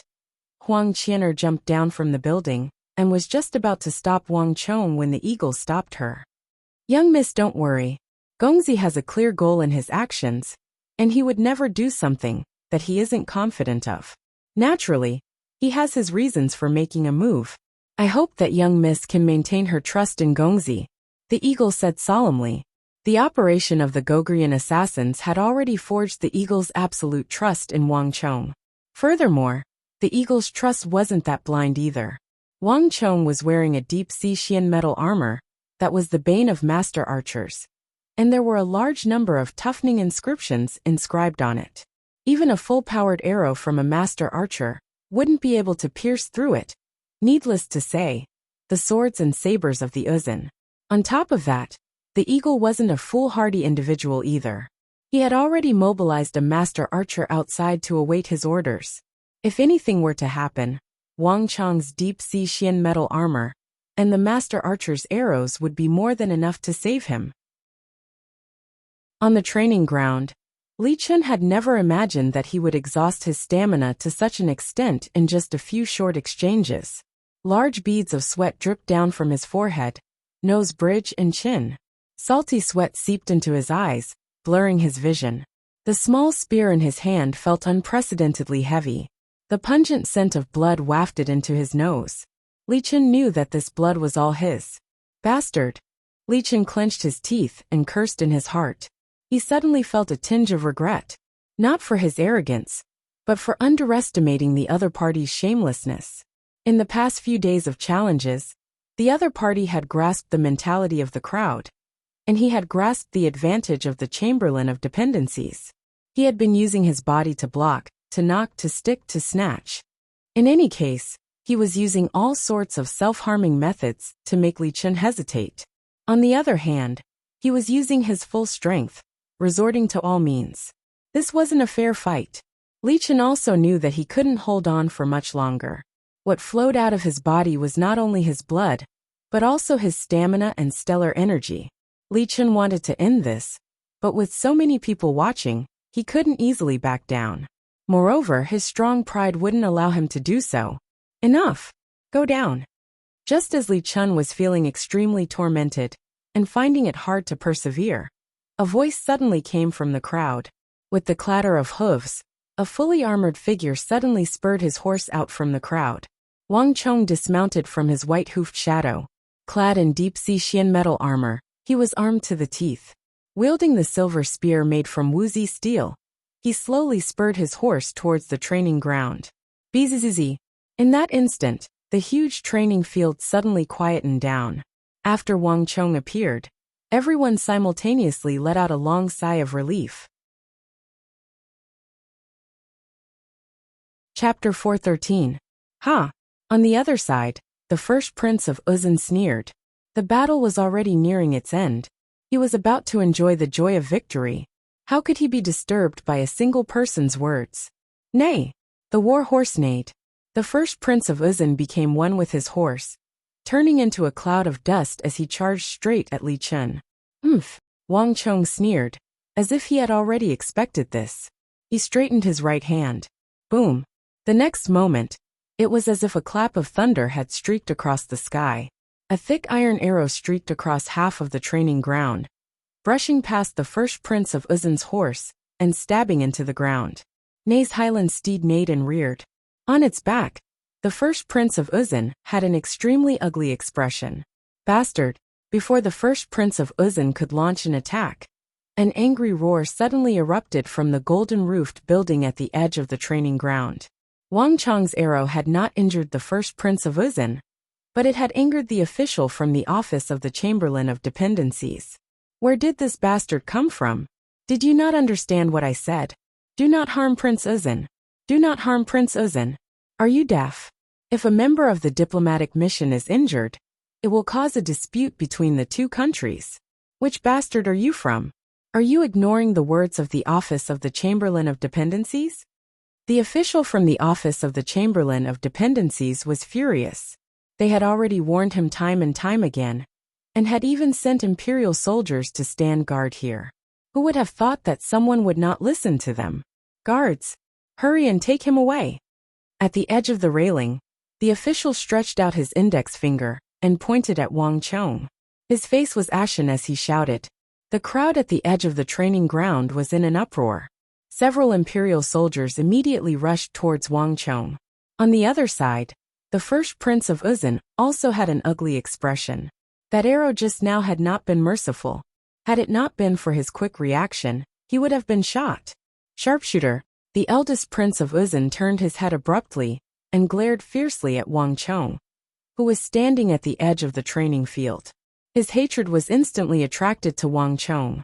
At the same time, everyone in the training field was attracted by Wang Chong.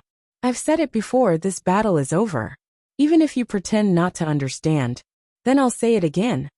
Didn't Uzun want to meet the young elites of the Chinese server and find someone who can defeat you? Then you have got your wish.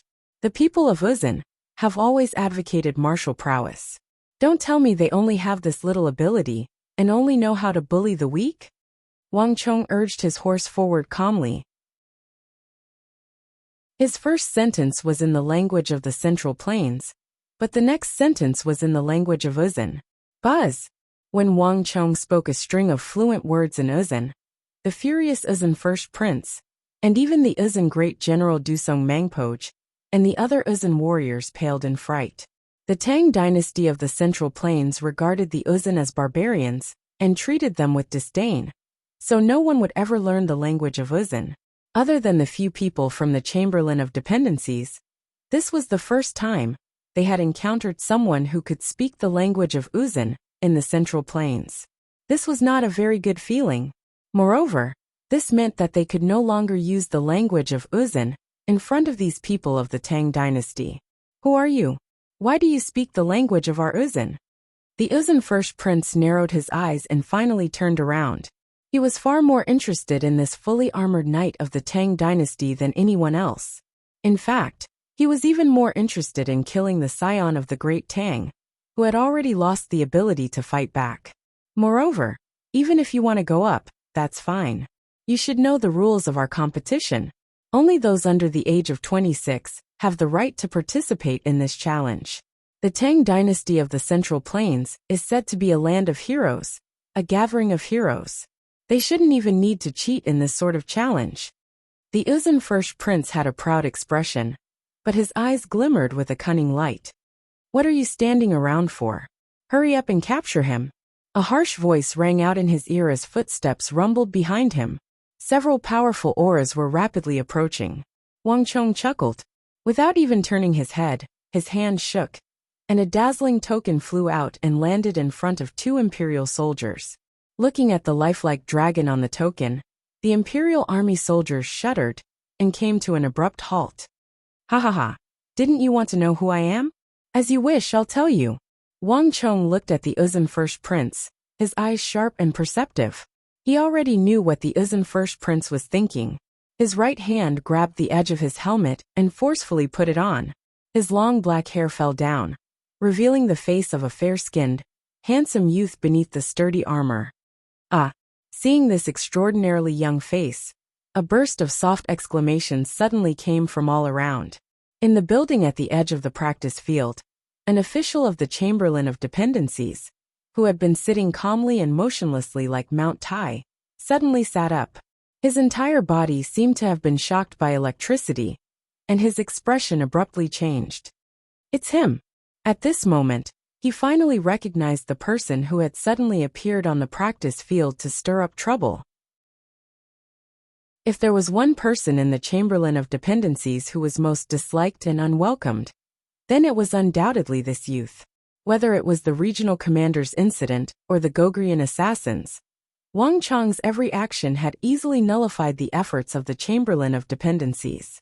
The Wang clan had obtained the honor and reputation they wanted, but in order to make up for the unease they had caused in the capital, the Chamberlain of Dependencies had expended a great deal of energy and money to appease the envoys of the other countries and the Huan foreigners in the capital. They had to convince them that this was just a coincidence, and that the empire's policies toward the other countries would not change. Without question, everyone in the Chamberlain of Dependencies agreed that the most unwelcome person was the youngest son of the Wang clan. Bastard! Didn't I tell them?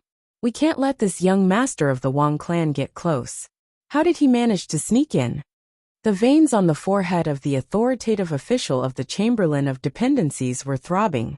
He suddenly had an ill foreboding. The matter at the practice field was about to get out of hand. Wherever this young master of the Wang clan appeared, it would always be a mess. Stop him. No matter what, we can't let him injure the first prince of Uzan. The official said as he pinched his forehead. My lord, I'm afraid that it's already too late. An expert of the Chamberlain of Dependencies said as he watched the two approaching figures, his face fraught with worry. Neither the people of Uzan nor that brat will agree with us. Moreover, that Wang Chong still has the token of the King of Song. These last words struck at the Achilles heel of that imposing figure. Like a punctured rubber ball, he slumped back into his seat in disappointment. The token of the King of Song. It was like a mighty wall blocking all his thoughts. There's no need to worry. The mighty Tang dynasty doesn't need to send anyone formidable to deal with you. Sending me alone is enough. Wang Chong didn't know that an official of the Chamberlain of Dependencies was watching him from a building at the edge. As he spoke, Wang Chong put on his deep-sea Xian iron helmet, revealing only his eyes. Then he urged his horse forward. Arrogant. Since you want to die, I'll grant your wish. A sinister look appeared in the eyes of the first prince of Uzun. Without another word, he urged his horse forward, heading to the other side of the practice field. Wang Chong's gaze swept over. Seeing the defeated scion being carried off the practice field, he smiled coldly and urged his horse to the other side. Wang Chong's body didn't emit any aura. This made it impossible for the first prince of Uzun to see through him, and for a moment, he couldn't tell how strong he was. The two of them, one on the east and one on the west, faced each other across the huge practice field. The atmosphere instantly tensed. The eagle, Huang Qian'er, the official of the Chamberlain of Dependencies, Dusong Mangpoj, and all the scions around the practice field focused their gazes on these two. The sound of falling leaves could be heard. Swoosh! Wang Chong placed his hands in front of him, his Wuxia steel spear aimed at the distant first prince of Uzun. Wang Chong sneered, his entire body vibrating with stellar energy, his aura suddenly becoming somber and somber. He had not come to take revenge for what had happened on the road to the west. To provoke him in the capital like this, these Uzun people were far too arrogant. Not even the people of the Chamberlain of Dependencies would be able to protect them. Boom! The earth quaked, and a moment later, the white-hoofed shadow exerted strength on its limbs, bringing Wang Chong with it as it charged toward the first prince of Uzun like a bolt of lightning. Come! The Uzun first prince savagely grinned. At the same time, his highland steed neighed and shot forward with a similarly majestic aura. In a short period of time, the two warhorses had reached their maximum speed. 40 zhang 30 zhang. Boom! There was a metallic clattering that shook the earth. Without the slightest hesitation, Wang Chong released the halo of Dusk Stallion from his body. A massive halo expanded from Wang Chong's body to the white-hoofed shadow's feet, and then began to expand. This massive halo weighed 1,000 jun, causing the earth to slightly sink. Bzzz. After the first halo, there was a flash of light as another halo shot out. Ha ha ha. The sight of the halo beneath Wang Chong's hooves caused a chorus of laughter to erupt from the practice field. Kid, so this is all you've got. And here I was wondering how formidable you were. You're dead for sure. Roar. Amidst the fierce neighing of a horse, there was a flash of light. The space behind the Yusang first prince turned dark, and in this darkness, a massive black yak could be faintly seen. In a flash, it had burrowed into the highland steed beneath the Yusang first prince. The Uzun first prince's speed instantly increased. At the same time, there was a metallic clattering. 1 2 3 5 halos began to expand from beneath the hooves of the Uzun first prince's highland steed. Boom! The air rumbled as the two men and their horses reached their maximum speed.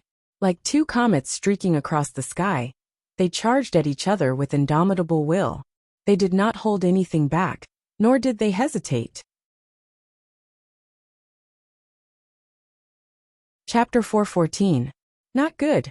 In the crowd, Huang Qian'er's expression tightened at this sight, and her heartstrings tightened. Given the Uzun first prince's strength, there was no way Wang Chong would be a match for him. At the same time, a worried look appeared in Old Eagle's eyes. Although he spoke calmly, the anxiety in his heart was no less than Huang Qian'er's. The crowd around the practice ground let out cries of alarm. Hee, this kid is dead for sure. A group of Uzun envoys gathered together and sneered. They looked at Wang Chong as if he were a dead man. No one was optimistic about Wang Chong's chances. Even those who wished for the first prince to be defeated could see this. In his current state, Wang Chong was definitely no match for the Uzun first prince. You brought this upon yourself. You can't blame me for this. On a building at the edge of the practice ground, a figure from the Chamberlain of Dependencies leaned on the railing with both hands and sneered. The Chamberlain of Dependencies could not deal with Wang Chong. But if Wang Chong was courting death, then they could not be blamed. Even if the Sage Emperor came, he wouldn't be able to blame them. At this time, the only person who still had confidence in Wang Chong was probably himself. 20 zhang. 10 zhang. Zhang. Time seemed to slow down countless times. Wang Chong's eyes were clear. Just when he was 6 zhang away from the Uzun first prince, Wang Chong's eyes flashed with a cold light. And then something strange happened. Whoosh! With a shake of Wang Chong's hand, a cold light shot through the air at lightning speed. However, this cold light was not aimed at the Uzun first prince, but at the highland steed beneath the Uzun first prince. Buzz! In the blink of an eye, Wang Chong's Gangqi iron cloak, which was the size of a wicker basket, sank into the highland steed's open mouth and into its stomach. At such a short distance, even the eldest prince of Uzun could not react in time. Chi! Just as the two were about to collide, the white-hoofed shadow, which had reached its peak speed and was almost impossible to change its direction, suddenly swerved, drawing an arc in the air by a hair's breadth and passing by first Prince Uzun several zhang away. This move not only stunned the audience, but even the eldest prince of Uzun was shocked. Therefore, the faster the speed, the harder it was to change direction in a short period of time. Because the huge inertia was not that easy to eliminate, the result of abruptly changing direction would only cause the warhorse to be unable to support its own inertia. In the end, its bones would break, and it would fall. This was not something an ordinary warhorse could do. Rumble! Before there was time to think, the highland steed beneath the Uzun first prince neighed, and then like a rolling rock, it tumbled away with the Uzun first prince. Whoosh! At almost the same time, after charging Tinsum Zhang, Wang Chong suddenly made an S-turn and immediately turned back. Not only did he not slow down, he actually increased his speed. Man and spear were one, and the silver tip of the spear was pointed at the distant Uzun first prince, who had just stood up from the corpse of his steed. Not good. Serpentine circle. How could this young man have such a high-level horsemanship? In the distance, the Uzun Great General Dusong Mangpo's pupils constricted when he saw Wang Chong use this move. He instantly recognized this exquisite horsemanship technique that Wang Chong was using, and his entire body paled. Serpentine circle. This was one of the best horsemanship techniques in the world. In a narrow range, these top-class riders could temporarily increase their speed without slowing down or stopping, and at the same time, make a 180-degree turn. On the battlefield, where cavalry reigned supreme, one could easily imagine the usefulness of this horsemanship technique. But whether it was in the Tang dynasty or in the Uzun, this horsemanship technique was not something that an ordinary person could grasp. At the very least, one needed to be at the level of a general to be able to control a warhorse to such an exquisite level. No matter what, this was not something that an ordinary youth of a great clan or a scion of the capital could grasp. Wang Chong was simply too skilled at using this technique. An intense sense of danger welled up in Dusong Mangpo's heart, and he immediately shot out of the crowd. Dusong Mangpo's reaction was very fast, but Wang Chong's was even faster. Rumble! On the massive practice ground, Wang Chong's steed left a trail of dust in his wake, the earth cracking and the heavens collapsing. With the speed of the white-hoofed shadow, the halo of Dusk Stallion, and Wang Chong's own strength, at this moment, Wang Chong had the strength to contend against a true martial Tier 5 expert. Come! Wang Chong fiercely bellowed, the silver spear in his hand exploding with dazzling light. At this moment, Wang Chong exuded an awe-inspiring divine might, a god of war. Meanwhile, on the practice ground, the Uzun first prince, whose warhorse had been killed, gave a cold and sinister laugh as he suddenly did something that no one had expected. In the face of Wang Chong's full-strength attack, not only did he not retreat, he even unsheathed his saber and slashed at Wang Chong with all his strength, completely disregarding the openings that had appeared on his body. Bastard! Despicable! Shameless! He's using this move again! The crowd on the practice ground was infuriated by this sight, and they began to curse. They were all too familiar with this sight. The Uzun first prince was clearly playing the same old trick. He wanted to use his body as a shield, using the method he had used against the scions of the great clans to deal with Wang Chong. Humph! You're courting death. No one can blame you for this. Wang Chong couldn't help but sneer at this sight, staring at the Uzun first prince like he was a dead man. If the Uzun first prince wanted to use this move against him, he had truly found the wrong person. Others might not dare to kill him for fear of harming him, but he, Wang Chong, was not one of them. Rumble! With a heaven-shaking boom, Wang Chong and his horse finally collided in midair with the Uzun first prince. Like two comets colliding in midair, a peerless shockwave swept through the practice ground like a gale sweeping up fallen leaves. Boom! At the moment when the man and the horse collided, Wang Chong suddenly bounced off the horse's back. Clang! Before the crowd could react, a cold light flashed. Wang Chong's woozy steel sword pierced the Uzun first prince's 100 acupoints on the top of his head. Time froze. Dark red blood gushed down from the top of the Uzun first prince's head like a fountain, drowning his eyes, brows, nose and lips. The Uzun first prince's eyes were wide open, and his lips were trembling, but he couldn't say a word. Boom! Boom! His body fell down like a wooden stake. Until the end, the Uzun first prince's eyes were wide open, as if he couldn't believe that Wang Chong really dared to kill him. The two countries were at odds. In the war between the Uzun Empire and the Tang dynasty, millions of civilians were involved, and countless soldiers died on the battlefield. Wasn't he afraid? Didn't he know the consequences? He actually really dared to kill him. Boom! After a brief silence, a tsunami of cheers erupted from the practice ground. At this moment, whether they knew Wang Chong or not, no matter which aristocratic family they belonged to, they couldn't help but raise their arms and cheer excitedly. Wang Chong did it. Wang Chong actually killed the arrogant first prince of Uzun. Kacha! A wooden railing fell. An official from the Chamberlain of Dependencies, who was in a nearby building, slammed his palm on the railing. Bastard! The Wang family! Is the Wang family rebelling? The official's face turned purple, and the veins on his palm, which was clenched on the railing, bulged. Due to excessive shock and anger, his body trembled in agitation. First Prince of Uzun! First Prince of Uzun! That bastard of the Wang family had actually killed him. This was a calamity of the heavens. Did he even know what he had done? In that instant, he felt like he couldn't even stand straight, as if the sky was about to change. In the entire building, anyone from the Chamberlain of Dependencies, who had even a little understanding of politics, had all turned deathly pale. They already had a premonition that a great calamity was about to befall them. The same paleness appeared on the faces of another group of people. First Prince of Uzun! He actually killed him. Huang Qian'er tightly gripped the edges of her sleeves, her face pale. Wang Chong defeating the stronger should have been something to be happy about. But now, Wang Chong had no choice but to accept it. But now, Huang Qian'er's heart was filled with anxiety because of another matter. The first prince of Uzun was dead, and killed by Wang Chong at that. She could already foresee a violent storm, and the Wang family was at the center of this storm. The Huang family had just submitted to the Wang family. If the Wang family was swept up in it, the Huang family would not be able to escape either.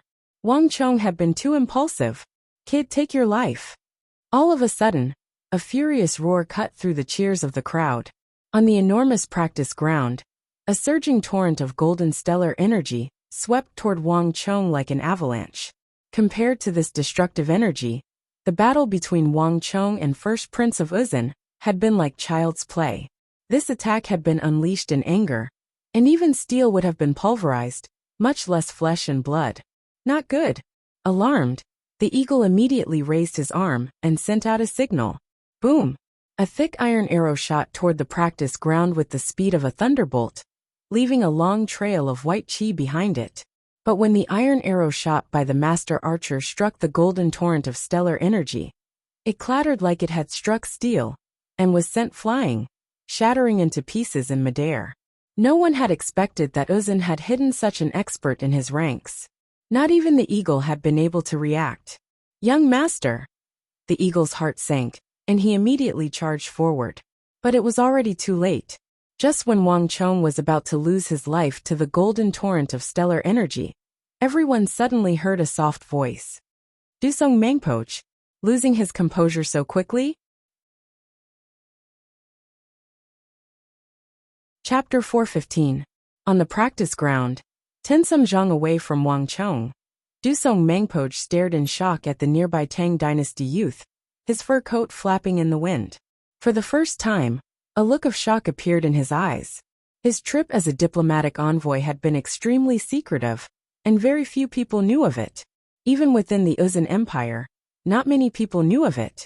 Dusong Mangpoj had never imagined that the secret he had kept for more than 3 months would be exposed by a youth of the Tang dynasty of unknown origins. At this moment, Dusong Mangpoj's mind was in turmoil. For the first time, he felt like he couldn't see through this youth. But Dusong Mangpoj was far from the only one shocked. Dusong Mangpoj. On a building in the distance, a figure clung tightly to the railing. His eyes were wide open as he looked down at the figure in the square in disbelief. On the battlefield between the Empire and the Uzun, there were very few people who did not know of Dusong Mangpoj. On the Empire's blacklist, this Uzun great general was definitely on it. In the capital of the Empire, there were countless people who wanted his life. Without this person, the Uzun Empire's strength would be greatly weakened. But even though they had heard of Dusong Mangpoj's name, very few people had actually seen him in person. Even if they were in person, not many people would know who he was. The Chamberlain of Dependencies was responsible for receiving the diplomatic missions of the various countries, and for dealing with him. The envoy to the Uzun Empire had been arranged by them. But not even they knew that this titan of the Uzun Empire, Dusong Mangpoj, had secretly infiltrated the Tang dynasty.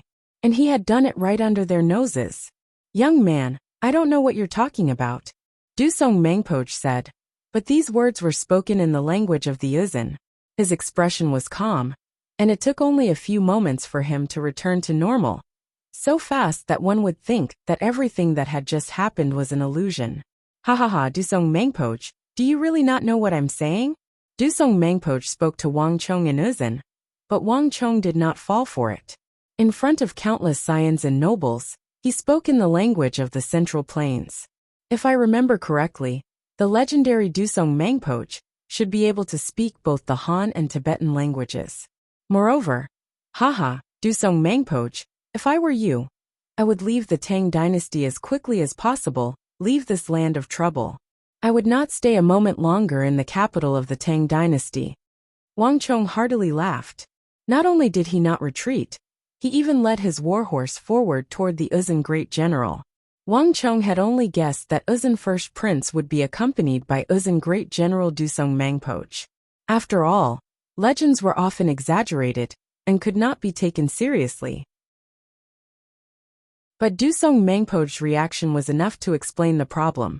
If Wang Chong had only been guessing at the start, then now, Wang Chong was sure that this Uzun warrior standing in front of him, his aura restrained and his stature not particularly tall, was the Uzun great general Dusong Mangpoj, renowned throughout the world. The Uzun did not have many famous generals, but Dusong Mangpoj was definitely one of them. The Uzun army he led was fierce and valiant, and also extremely intelligent. It did not rely purely on brute force. In the war against the Uzun, the Tang dynasty had always held the advantage, but Dusong Mangpoj's appearance had filled this gap. Many of the empire's generals, high-ranking officers, and seasoned veterans had died at the hands of his army, and the vast majority of these generals and officers had come from the capital's great clans and clans. It could be said that any clan with a descendant serving in the army in the West would hate Dusong Mangpoj to the bone. This person was extremely aggressive and proactive. As long as this person existed, the clans with descendants on the Western Front would continue to suffer massive losses. Wang Chong was sure that there were many scions in the capital, even the emperor himself, who would be more than happy to take Dusong Mangpoj's life. A great general was no trifling matter. Wang Chong was well aware that not even all the experts of the Wang clan would be able to do anything to this great general. But just because he couldn't kill him, and the Wang clan couldn't kill him, didn't mean that there was no other way. There were plenty of people in the empire that could kill him. As long as he exposed his identity, whether or not he was right, someone else would take care of the rest. You asked for it. Wang Chong inwardly sneered. In normal circumstances, it was almost impossible to deal with a foreign great general like Dusong Mangpoj outside of the battlefield. But he had been too careless, believing that his tracks were well hidden, and that no one would recognize him. So he had sneaked into the capital of the Tang dynasty. "Young man, what is your name?" Dusong Mangpoj spoke in the Uzun language, his eyes glimmering with an inexplicable dangerous light. He already understood the intentions of this youth, and no matter what he said or did, it would be useless. He had already made up his mind to use this method to deal with Wang Chong in front of all these people. At any other time, Dusong Mangpoj would have slapped him to death without even glancing at him. But right now, Dusong Mangpoj only felt a sharp edge, like he had encountered a hedgehog. "Wang Chong, you probably don't understand right now, but in the future, you'll definitely understand." Wang Chong proudly smiled as he sat on his horse. "Humph, aren't you afraid that I'll kill you right now?" Dusong Mangpoj narrowed his eyes, still speaking in the Uzun language. One of them spoke in the Uzun language, while the other spoke in the language of the Central Plains. They spoke completely different languages, but they had no problem communicating. "Afraid? Of course I'm afraid." Wang Chong smiled. "But do you believe that if you don't kill me, you still have a chance to leave the Tang dynasty alive? But if you kill me, you won't even be able to leave this practice ground?"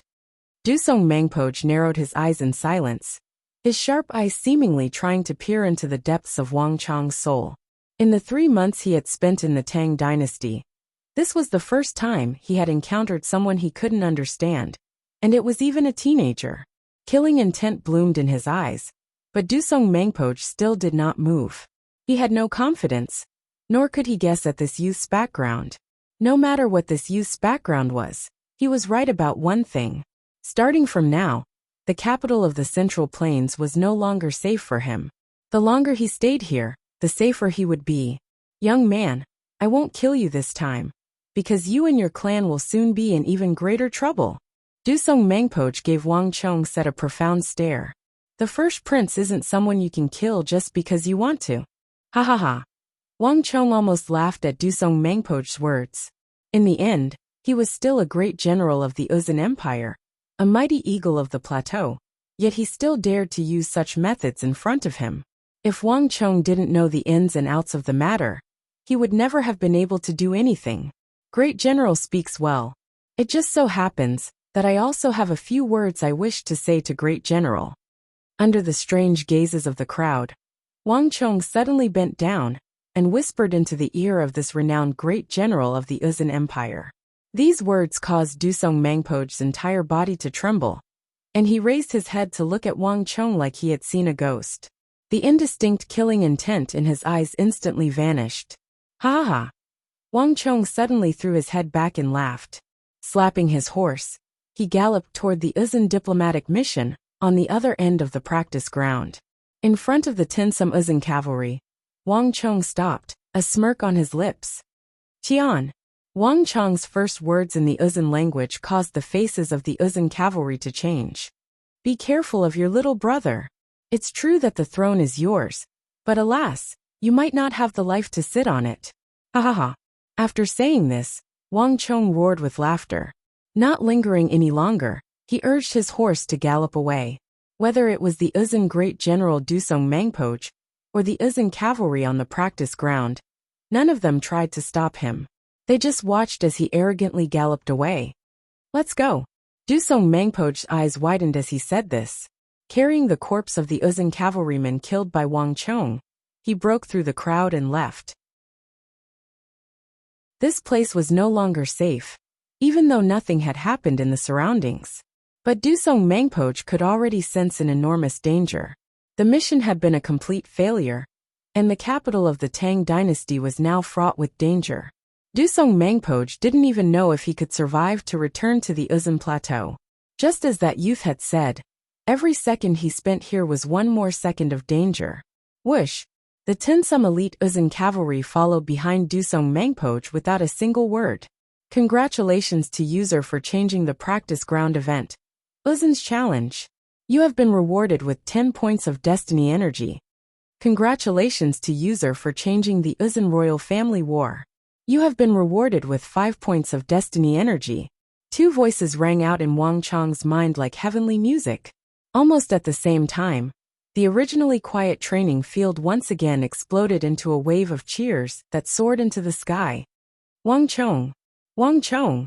Wang Chong! Wave after wave of cheers crashed down like tsunamis. Not many people knew what Wang Chong had just done, but everyone knew that the insufferably arrogant Uzun diplomatic mission had been forced to flee in dejection. And all of this had been accomplished by Duke Jiu's grandson, that Wang Chong of the Wang clan. This is really both fame and fortune. As Wang Chong listened to the cheers of the practice ground, his lips slowly curled into a smile. His trip down the Spirit Vein Mountain was not in vain with the gains he got from the training field. Defeating the Yusang First Prince had been rewarded with 10 points of destiny energy, and speaking those words had been worth 5 points. He had easily earned 15 points of destiny energy from this trip. This was almost as much as the Gogurian assassin's encirclement. Wang Chong was beginning to realize that as long as he could successfully change the course of events that would have a major impact on the empire, the rewards would be far greater than if he worked alone. Adding on the 79 points of destiny energy from before, I now have 94 points of destiny energy. It's just a pity that Uzun is too far away, the heavens high and the emperor far away. I could only say those words. Otherwise, if I tried to sow discord, I would have gained far more than just 5 points of destiny energy. Wang Chong said to himself, feeling rather regretful. Chapter 416. As Wang Chong walked into the crowd, he was greeted by cheers. No matter what, after so many days, someone had finally done something gratifying. Young master. Amidst the crowd, the eagle's face lit up with joy as he led a group of people to welcome Wang Chong. Only Huang Qian'er stood to the side, a look of worry in her eyes. Wang Chong. Just when the crowd was at its most lively and jubilant, a cold voice, like autumn frost, suddenly came from the crowd. Amidst the crowd, protected by the Imperial Guard, was an ashen official of the Chamberlain of Dependencies. His face was filled with rage as he walked over aggressively, as if he was going to denounce Wang Chong. This time, Wang Chong had barged in uninvited. The people of the Chamberlain of Dependencies had long since tolerated him. It was already quite impressive that they had been able to endure until now. Wang Chong, you sure have guts. Do you know that you've already committed a calamity? Your Wang clan has committed a calamity, and yet you can still laugh here. The cold voice was like a gust of cold wind that swept through the crowd. The area within Tenjiang immediately fell silent. All eyes turned to the ill-intentioned official of the Chamberlain of Dependencies and Wang Chong. A look of fear appeared in many people's eyes. In the capital, the Chamberlain of Dependencies was a special existence. They did not have any real authority, but they wielded more authority than any other organization. This was because the Chamberlain of Dependencies could bypass the imperial court and directly reach the heavens. Moreover, as long as the Chamberlain of Dependencies needed it, they could act first and report later.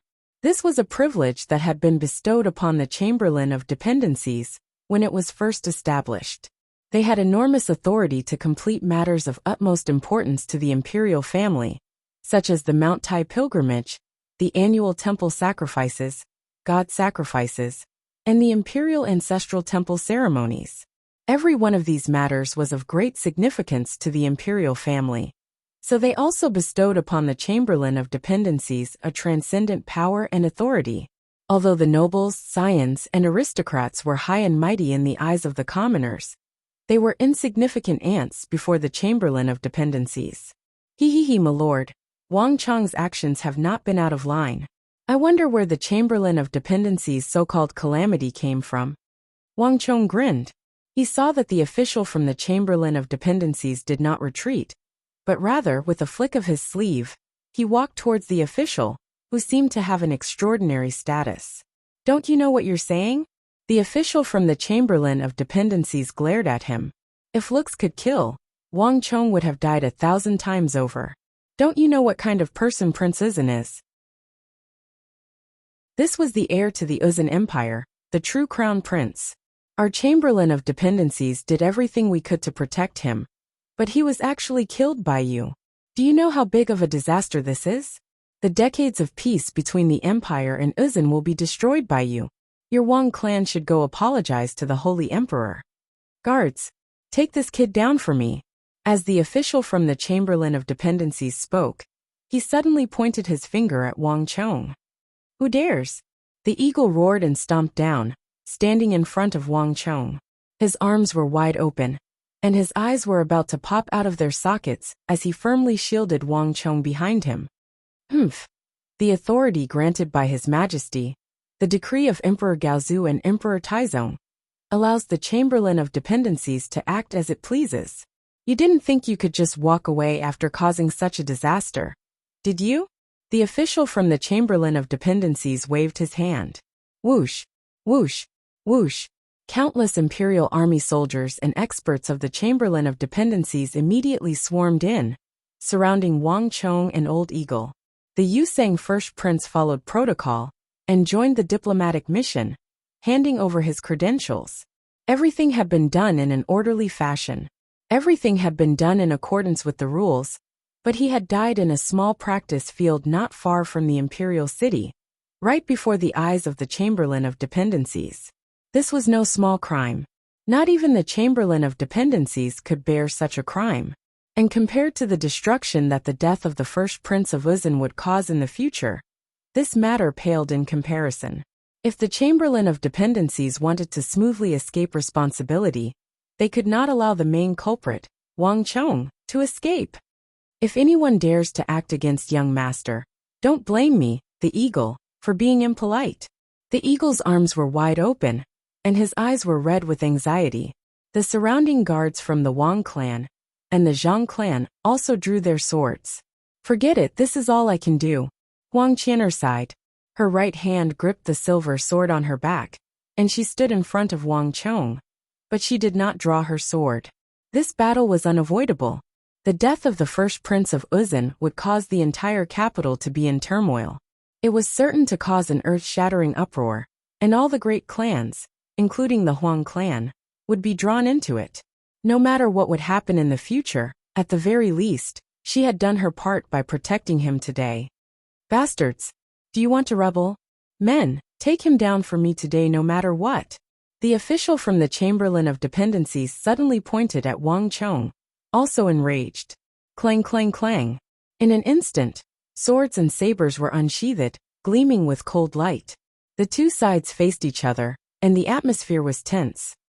Ha! Sheath your weapons. Just when the atmosphere was at its most tense, Wang Chong suddenly sneered and pushed aside the eagle's hands. Young master. The eagle turned his head anxiously. The Chamberlain of Dependencies was no laughing matter. If he was taken away by them, even if he didn't die, he would at least lose a layer of skin.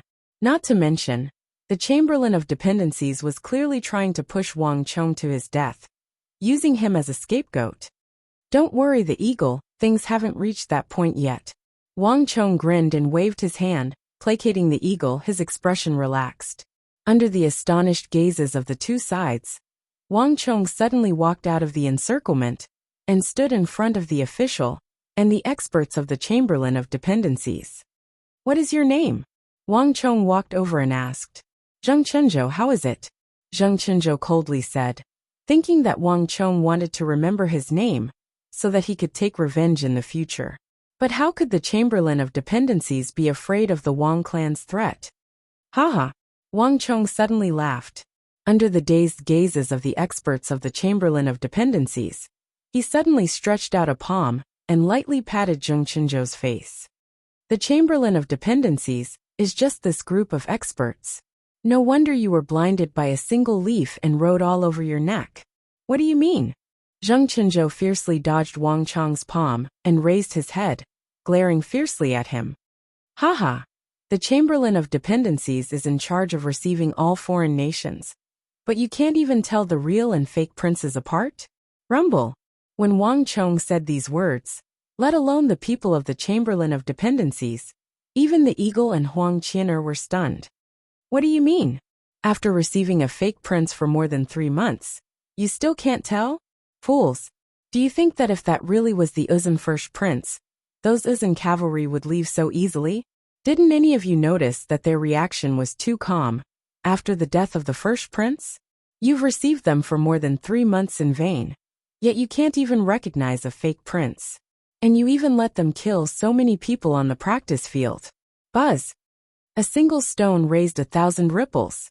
Before Huang Qianer and Zheng Chenzhou could say anything, the surrounding people were thrown into an uproar by Wang Chang's words. Fake prince? How is that possible? Does this mean that we've all been deceived by the Chamberlain of Dependencies? A fake prince actually killed so many of our people?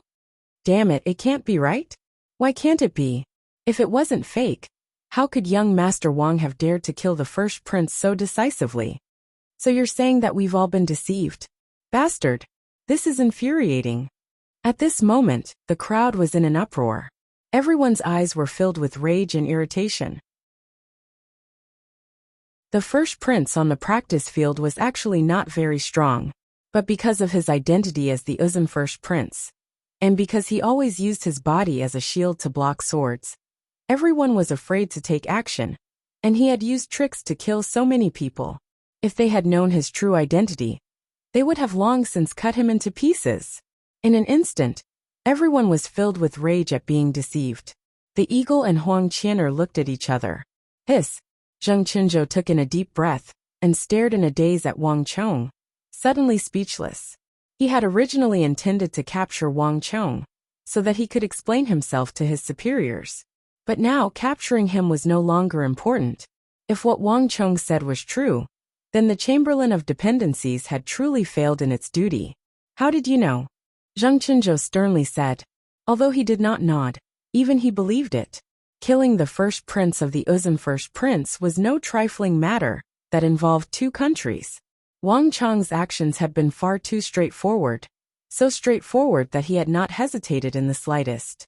If he had known about the background of the Uzun first prince, if he had known that the one on the practice field was a fake, then his actions could be completely explained. Moreover, with the death of the first prince, Dusong Mangpoj, and the others had left too quickly. Although there was nothing wrong with wanting to protect oneself, one had to consider the situation. If the Tang dynasty had encountered such a problem, it would have never so easily left. Not even the main culprit, Wang Chong, had been eliminated. This has never been a very difficult matter. It's just that all of you have underestimated the Uzun. How could the mighty first prince of the Uzun first prince, the future successor, so easily put himself in danger, and even use his body to block a sword? Even if he agreed, would great General Dusong Mangpoj allow it if he was there? None of you suspected anything about such an obvious matter. A simple game of leopard and crown prince left all of you running in circles. If I hadn't appeared, how many more people were you prepared to let him kill? Truly foolish beyond belief. Could the lives of the Uzun be more precious than those of the Tang dynasty? There's no need for all of you to worry about the matter of first prince of the Uzun first prince. Our Wang clan will take responsibility for this matter. If you have the time, you should think about how to explain to His Majesty those 30-some scions and young elites who died in vain. With these words, Wang Chong pushed Zheng Chenzhou aside and began to leave. Zheng Chenzhou stood there in a daze, not even trying to stop him. Wang Chong's words had completely surpassed his imagination. Zheng Chenzhou's mind was blank. He could not accept that he had been abandoned by a group of Uzun people. How could this be?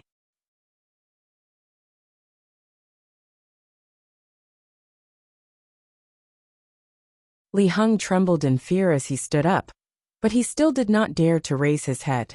Following his usual custom, he lowered his head and walked to the very end of the hall. Although he was the esteemed 5th prince, Li Heng had the least background and was the weakest of the princes. Thus, in terms of seniority, he would always stand at the very end.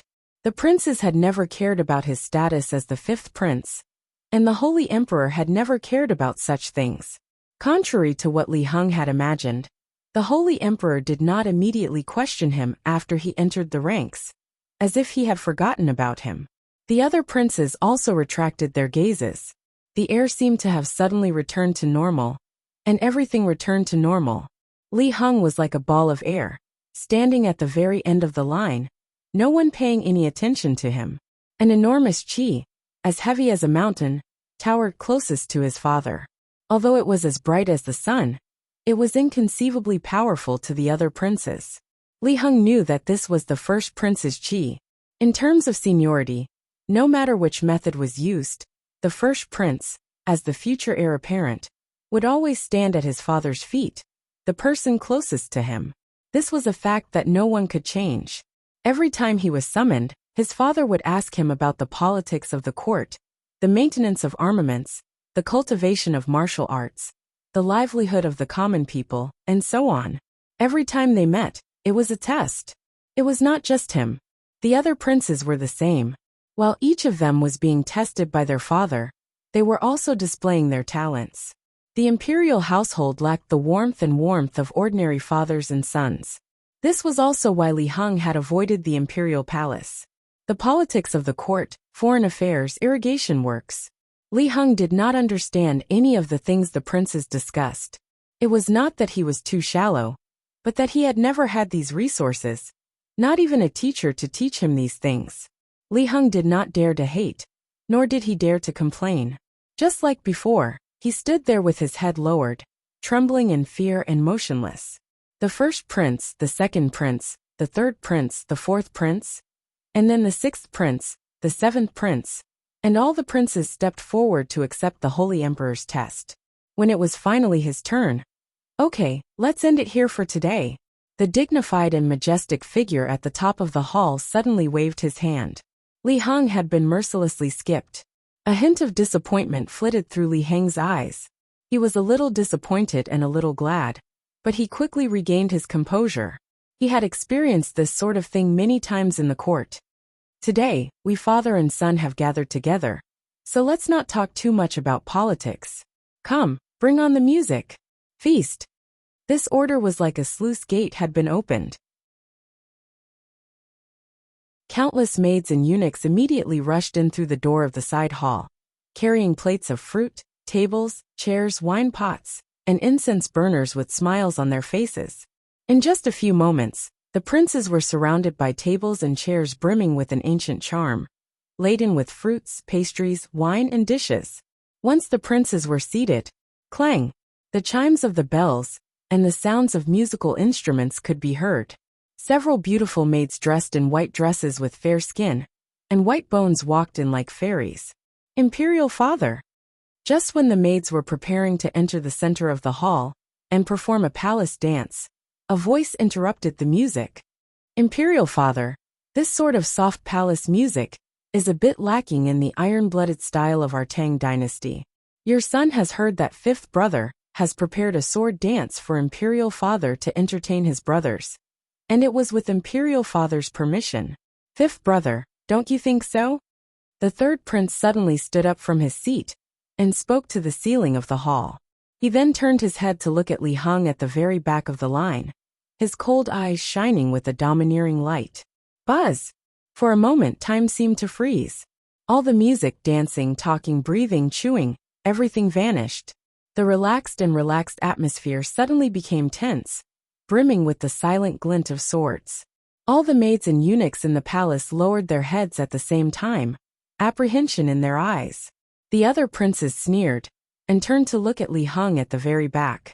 Even the first prince, who was seated at the top of the banquet table, put down his chopsticks and turned his head to look over, even though he did not have the same sarcasm as the other princes. The entire hall was so quiet that one could hear a pin drop. It's here. Li Heng sensed the suffocating pressure that followed him like a shadow, and his entire body paled. He had originally believed that he could escape this calamity. He hadn't expected his third imperial brother to still let him go. The fact that he hadn't made trouble at the start wasn't because he hadn't noticed Li Heng, but because he had left this opportunity for now. As he sensed those gazes of ridicule, sneer, malice, or hostility, Li Heng's forehead suddenly became covered in cold sweat. He had never experienced this sort of feeling before. For the first time, he was the center of attention, but it was not what he wanted. Third brother really isn't willing to let me go, Li Heng quietly said to himself. He had never learned a sword dance, nor did he know how to do it. None of the princes had ever performed a sword dance. Li Heng knew that the third prince was doing this on purpose. Your Highness, you must remember that in the palace, the more you speak, the more mistakes you make. The less you speak, the less mistakes you make. This is the result of this old servant's decades of experience. Your Highness, you must remember this. Li Jingzhong's words before entering the palace once more rang out in his ears. No one could predict what would happen after entering the palace, and Li Jingzhong would not be able to enter. These were his final words before Li Heng entered the palace. Imperial Father, Li Heng was just about to refuse when he heard the fifth prince's voice. Fifth brother, what's wrong? Why are you so hesitant in front of Imperial Father? Do you want to go back on your word and suddenly become unwilling? His voice was cold and tinged with a sneer, as if he had long ago seen through Li Heng's thoughts. Third brother, you. Li Heng straightened his body, but just when he was about to speak, Bzz, it was like an ancient mountain was pressing down on him. Li Heng suddenly felt a majestic and awe-inspiring gaze fall upon him. Imperial Father. Li Heng's heart trembled, and he immediately swallowed the words he had been about to spit out. But before he could speak again, he heard the Holy Emperor wave his hand and speak in an indifferent and calm voice. Enough, Bao-er, don't make things difficult for your fifth brother. Buzz! A bloody aura suddenly rushed to his head. This was not the first time Li Heng had been ignored, but this time, Li Heng found it extremely difficult to endure. The words Wang Chong had said outside the Kunwa training camp suddenly appeared in his mind. Your Highness, how can you catch a tiger cub without entering the tiger's den? You have no path of retreat. If you want to change your situation, change His Majesty's view of you. You can only take the initiative and dare to fight for it. After entering the palace, the third prince and the others will definitely do everything they can to make things difficult for you. In normal circumstances, you will definitely shrink back. So no matter what, you must do the exact opposite. You must take the initiative to display yourself in front of His Majesty. This audience is your best chance. No matter what, you must grasp it well. Only by putting yourself on the line can you be reborn. If you want to obtain His Majesty's favor and attention, this might be your last chance. Blood continued to gush to the top of his head. Li Heng could endure the ridicule, cruelty, apathy, attacks, and assassinations of the princes, but the one thing he could not endure was the disregard of his most respected and beloved father. Imperial Father, I'm ready. Your son truly has prepared a sword dance that he wishes to offer to Imperial Father. This sentence was loud and clear, and the rumbling sound reverberated throughout the entire hall. Li Heng kneeled on the ground, his body trembling, but his voice was firm. For a moment, the hall was silent. All the princes were dumbfounded. Even the Holy Emperor's gaze froze for a moment. He turned his head, his gaze once more falling on Li Heng. Permitted.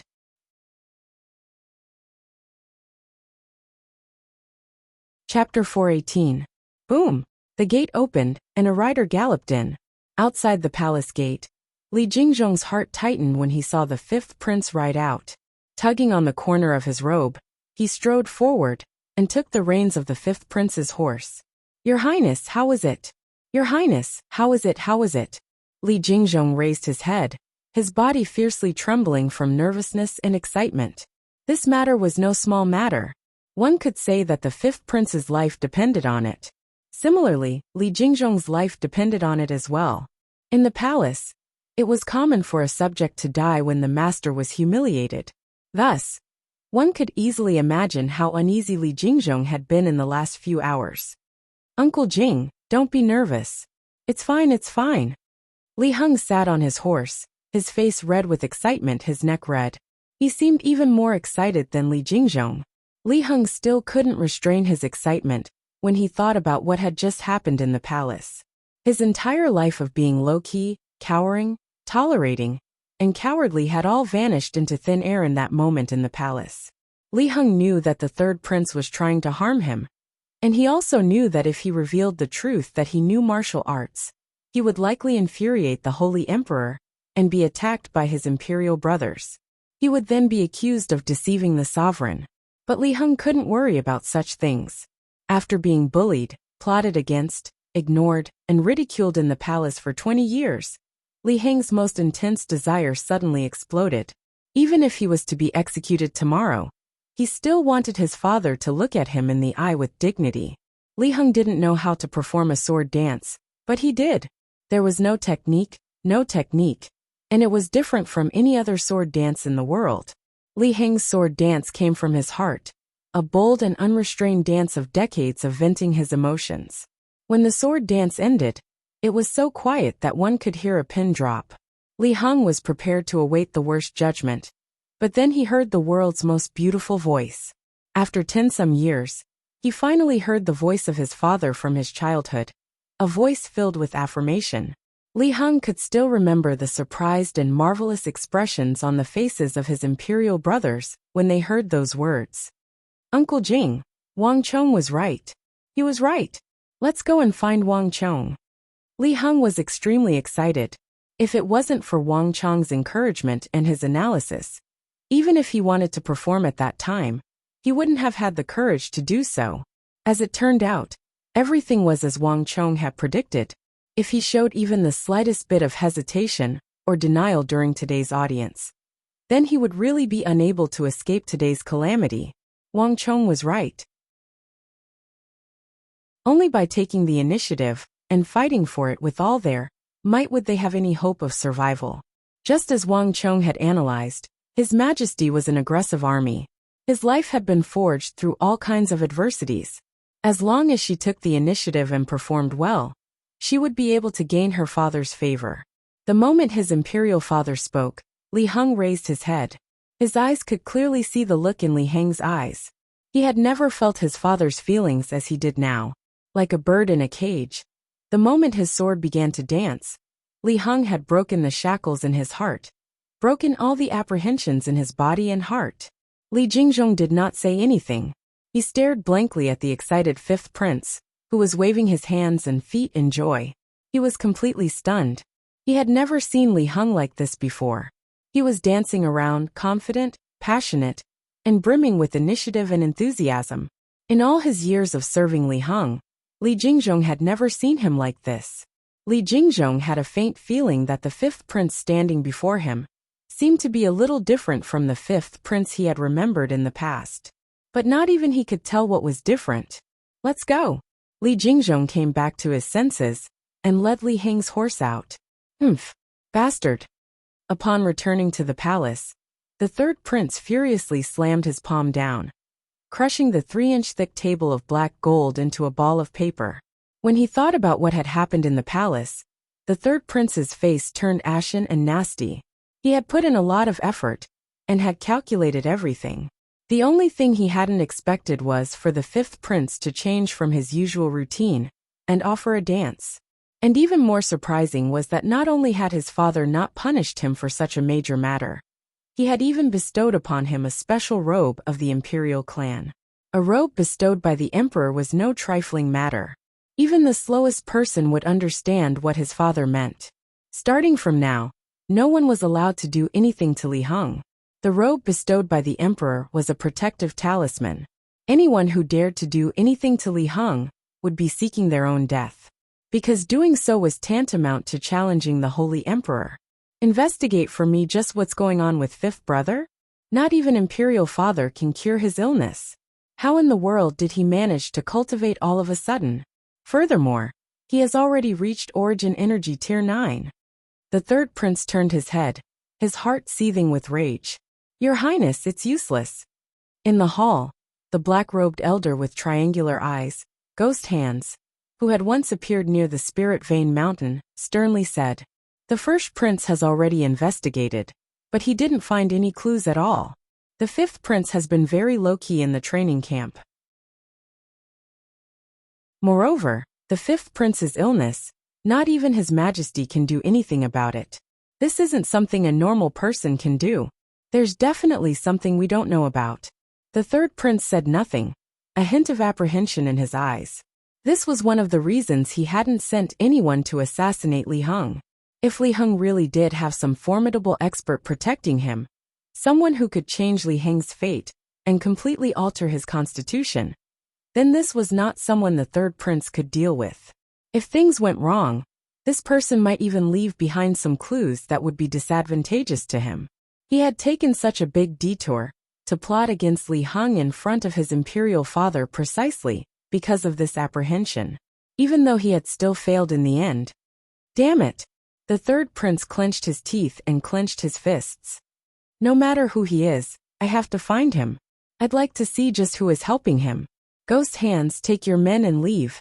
Old Fifth has just been rewarded by Imperial Father, and is at the height of his success. Once he leaves the Imperial Palace, he will definitely go find that person. Take your men and carefully reward them. Bastard thing. Even if he's an immortal from the heavens, if he dares to interfere in the struggle for Crown Prince, I will have him fall to the ground. Yes, your subordinate will immediately take his men. Ghost Hands lowered his head, gathered his men, and left with them. Meanwhile, in the palaces of the other princes, the second prince, the fourth prince, the sixth prince, the seventh prince, all the princes were also paying attention to this matter. Old Wu, who had always been a coward and appeared to be a coward, suddenly became so proactive and showed off his abilities, which surprised everyone. Even more shocking was the Holy Emperor's attitude. The matter of Old Fifth had actually been so lightly brushed aside. Not only had the Holy Emperor not rebuked him, he had even gifted him a robe. He hadn't even asked about the cause of the matter.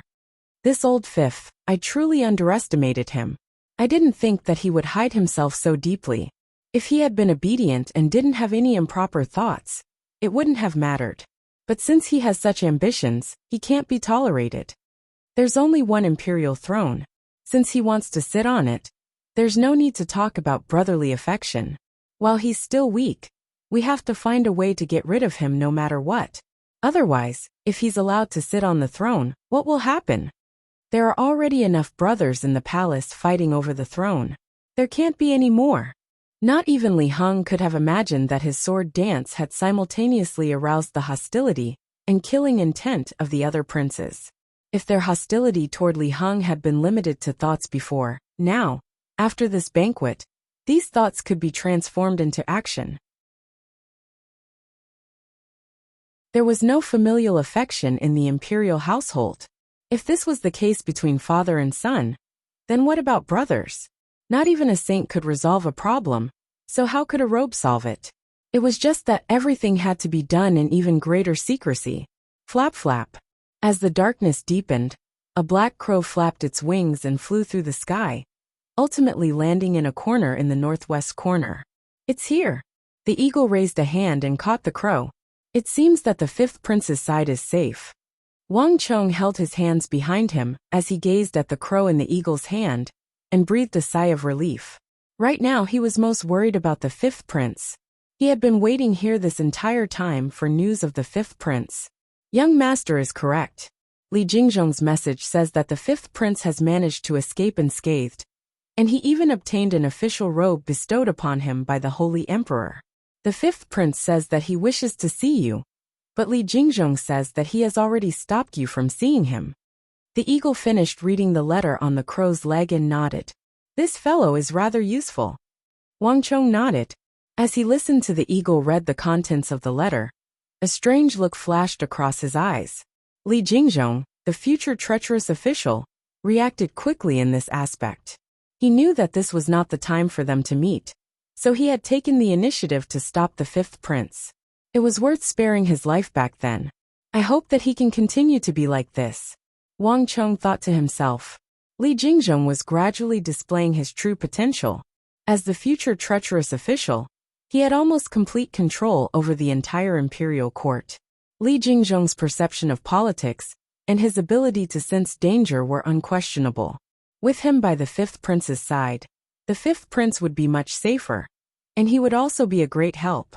At least, that was the case for now. Let's go, we should set off. We still have a very important mission ahead of us. This is just the beginning. Wang Chong raised his head, his gaze piercing through the buildings toward the imperial palace. Only he understood that although Li Heng had successfully escaped this calamity, it was not the end. It was merely the beginning of an even more magnificent and dangerous chess game. Once one entered this chess game, one could not withdraw. Until the very end, it could not be considered resolved. Big Uncle himself, the entire Wang clan, the king of Song King Qi, the first prince, the second prince, all the princes and princesses, no matter who they were, could not withdraw until the very end.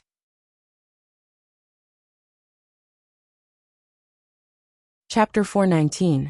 In the depths of the imperial palace, Wang Chong finally saw the first beauty of the Tang dynasty for the first time. But as soon as he saw consort Taizhen, Wang Chong's heart sank. He suddenly knew that no matter what plan he had before, he had to reconsider it from this moment on. Because the first beauty of the Tang dynasty was completely different from what he had known before. The dark-colored palace curtains swayed, and a jade-like foot with smooth skin and jade-like bones stretched out from behind the curtains, lightly landing on the white jade steps. That delicate jade-like toe was even more sparkling and translucent than the white jade beneath it. As the slender foot stretched out, a peerless beauty with smooth skin and fair bones slowly walked out from the inside with her head held high. "Wang Chong, you're finally willing to see me?" A voice echoed in the palace, accompanied by a pair of sharp eyes with a faint smile, looking down at Wang Chong. With this gaze, Wang Chong immediately felt an invisible pressure on his shoulders. Wang Chong had never seen consort Taizhen before, but no matter how ignorant he was, Wang Chong knew that although consort Taizhen had stirred up violent waves in the imperial court, she herself was just an ordinary woman. Although the Yang family was also a local high-ranking official, they were far inferior to the Wang family, a family of generals and ministers. As for consort Taizhen, she was just an ordinary person who didn't know any martial arts. But now, consort Taizhen not only revealed a sharp and superior aura that only the concubines and concubines in the imperial palace could have, but also a strong and powerful aura that far surpassed his own. The 9th level of the martial realm. No, she has definitely reached the 1st or 2nd level of the profound martial realm. Her strength has improved so much in just a few months. Wang Chong felt a chill in his heart. Consort Taizhen incident. Wang Chong had learned a lot about consort Taizhen from the King of Song. Consort Taizhen doesn't know martial arts. Wang Chong was certain of this. However, in just over half a year, not only had consort Taizhen changed, but even Yang Zhao had changed. However, consort Taizhen's changes were much greater than Yang Zhao's. "Ha ha ha, little sister, this is my good brother, and also your good brother. Don't make things difficult for him." A hearty voice came from the side. There were no outsiders here. Yang Zhao hurriedly stood up and spoke up for his sworn brother. A scholar who has been away for 3 days must be looked at in a new light. The current Yang Zhao was completely different from when Wang Chong had first met him. He wore a white robe and a black silk hat, and his right hand was stroking his beard. His entire body naturally exuded the aura of a scholarly official that would win the admiration of others. Stellar energy rumbled through his body, and he exuded the enormous aura of a true martial tier 5 or 6. This ruffian who had once wandered the streets of the capital, without the strength to truss a chicken, had undergone such an astonishing transformation after entering the palace and officialdom. It was as if he had been reborn. Wang Chong had diligently practiced for almost a year, but compared to the transformations that Yang Zhao and consort Taizhen had undergone in the last few months, he truly couldn't keep up. Forbidden bestowment art. A thought flashed through Wang Chong's mind as he subconsciously thought of this forbidden art. Wang Chong was no stranger to this forbidden art. Back then, his master, the evil emperor, had intended to use this method to transfer all of his energy to Wang Chong. This method could make one an expert in a short period of time, but his master, the evil emperor, would also be doomed. This was a huge price, so Wang Chong had refused on the spot. No matter what kind of bestowment art it was, the price to make one an expert in a short period of time was not small. Thus, this method had never been widely used. But the imperial household was clearly different. I heard back then that there was a group of secret guardians in the palace. These people began cultivating from a young age, and the meaning of their existence was to accumulate energy so that they could use the bestowment art on the princes and princesses. I didn't pay much attention back then, but it seems that the rumors were true. Wang Chong's mind was in turmoil, but he quickly regained his composure. "Your Highness, you're right. Wang Chong should have come long ago. It's just that I've just joined the Kunwa training camp and couldn't leave. Please forgive me, Your Highness." Wang Chong immediately lowered his head and said respectfully, You sure are honest. Consort Taizhen sneered coldly, but her expression eventually eased up. Even though she was a little angry at this lad for rejecting her time and time again, she couldn't stand in the way of her cousin. Moreover, it was true that Wang Chong had joined the Kunwa training camp. However, it was impossible for her to let go of the matter so easily. Speak, what is it? The mobilization of the Ministry of War has just passed, so you wouldn't have come here if there wasn't anything special. Speak, what is it? As he spoke, he spread open his hands, and two mysterious white-clothed beauties with powerful auras, even stronger than the old nanny at Princess Anai Huang's side, walked out barefooted from within the curtain. These two middle-aged beauties had hairpins in their hair, and they had cold expressions on their faces. They each held Consort Taizhen's hands, and supported her to sit on the throne in Yuzhen Palace. On their foreheads was a tear-shaped flame totem, and it was extremely eye-catching. A hint of astonishment flashed across Wang Chong's eyes, but he didn't say anything. It's about the fifth prince, Wang Chong said. But as soon as he said those words, the atmosphere in Yuzhen Palace suddenly changed. Consort Taizhen's face darkened, and even Yang Zhao's expression darkened. Even though he was the one who had recommended Wang Chong, he hadn't known what Wang Chong was going to say. Wang Chong, do you know what you're saying? You're crazy. Men, send the guest out. Consort Taizhen's face was as cold as ice. She shot a glance at Yang Zhao, stood up, and immediately ordered the guest out. Even though she hadn't been in the palace for long, she wasn't blind. The matter regarding the fifth prince had only happened in the afternoon. But there was no one in the palace who didn't know about it.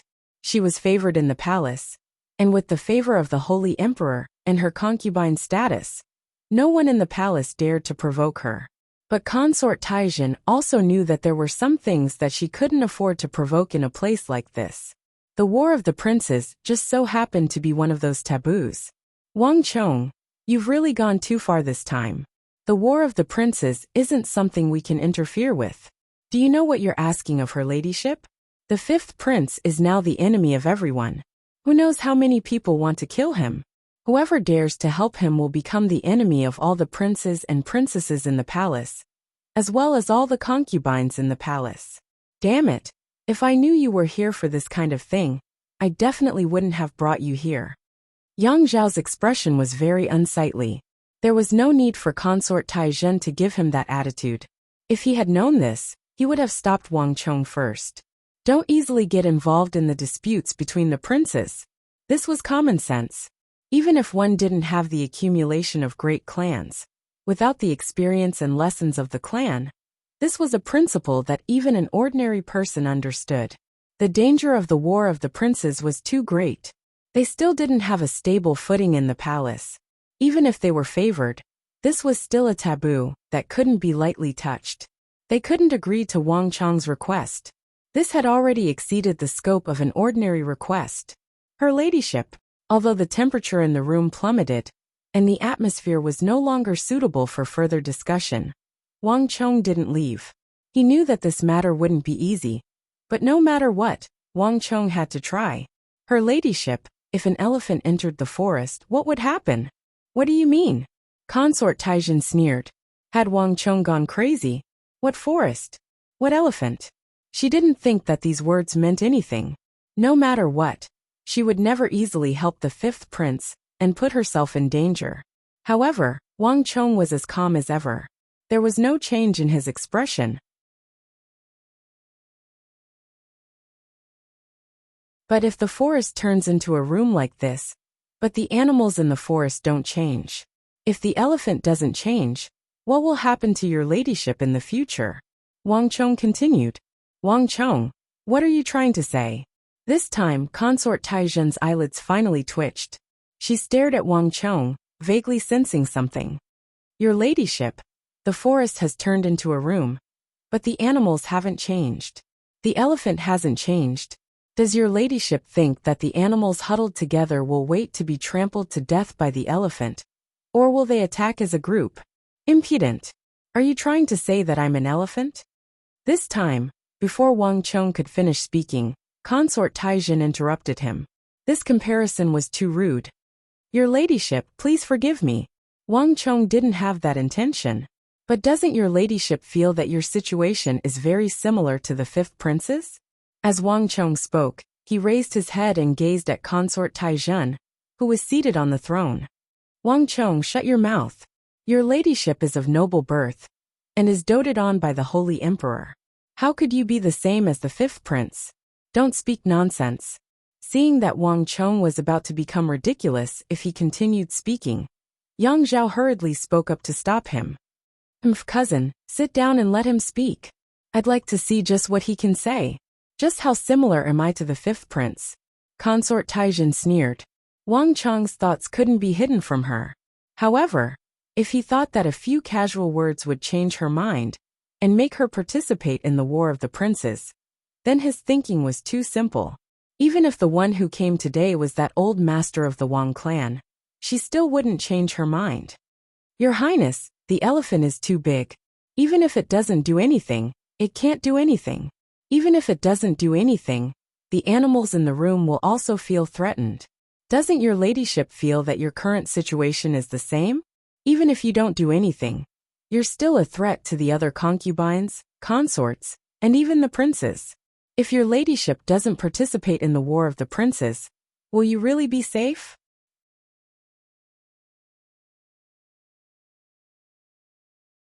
Chapter 420.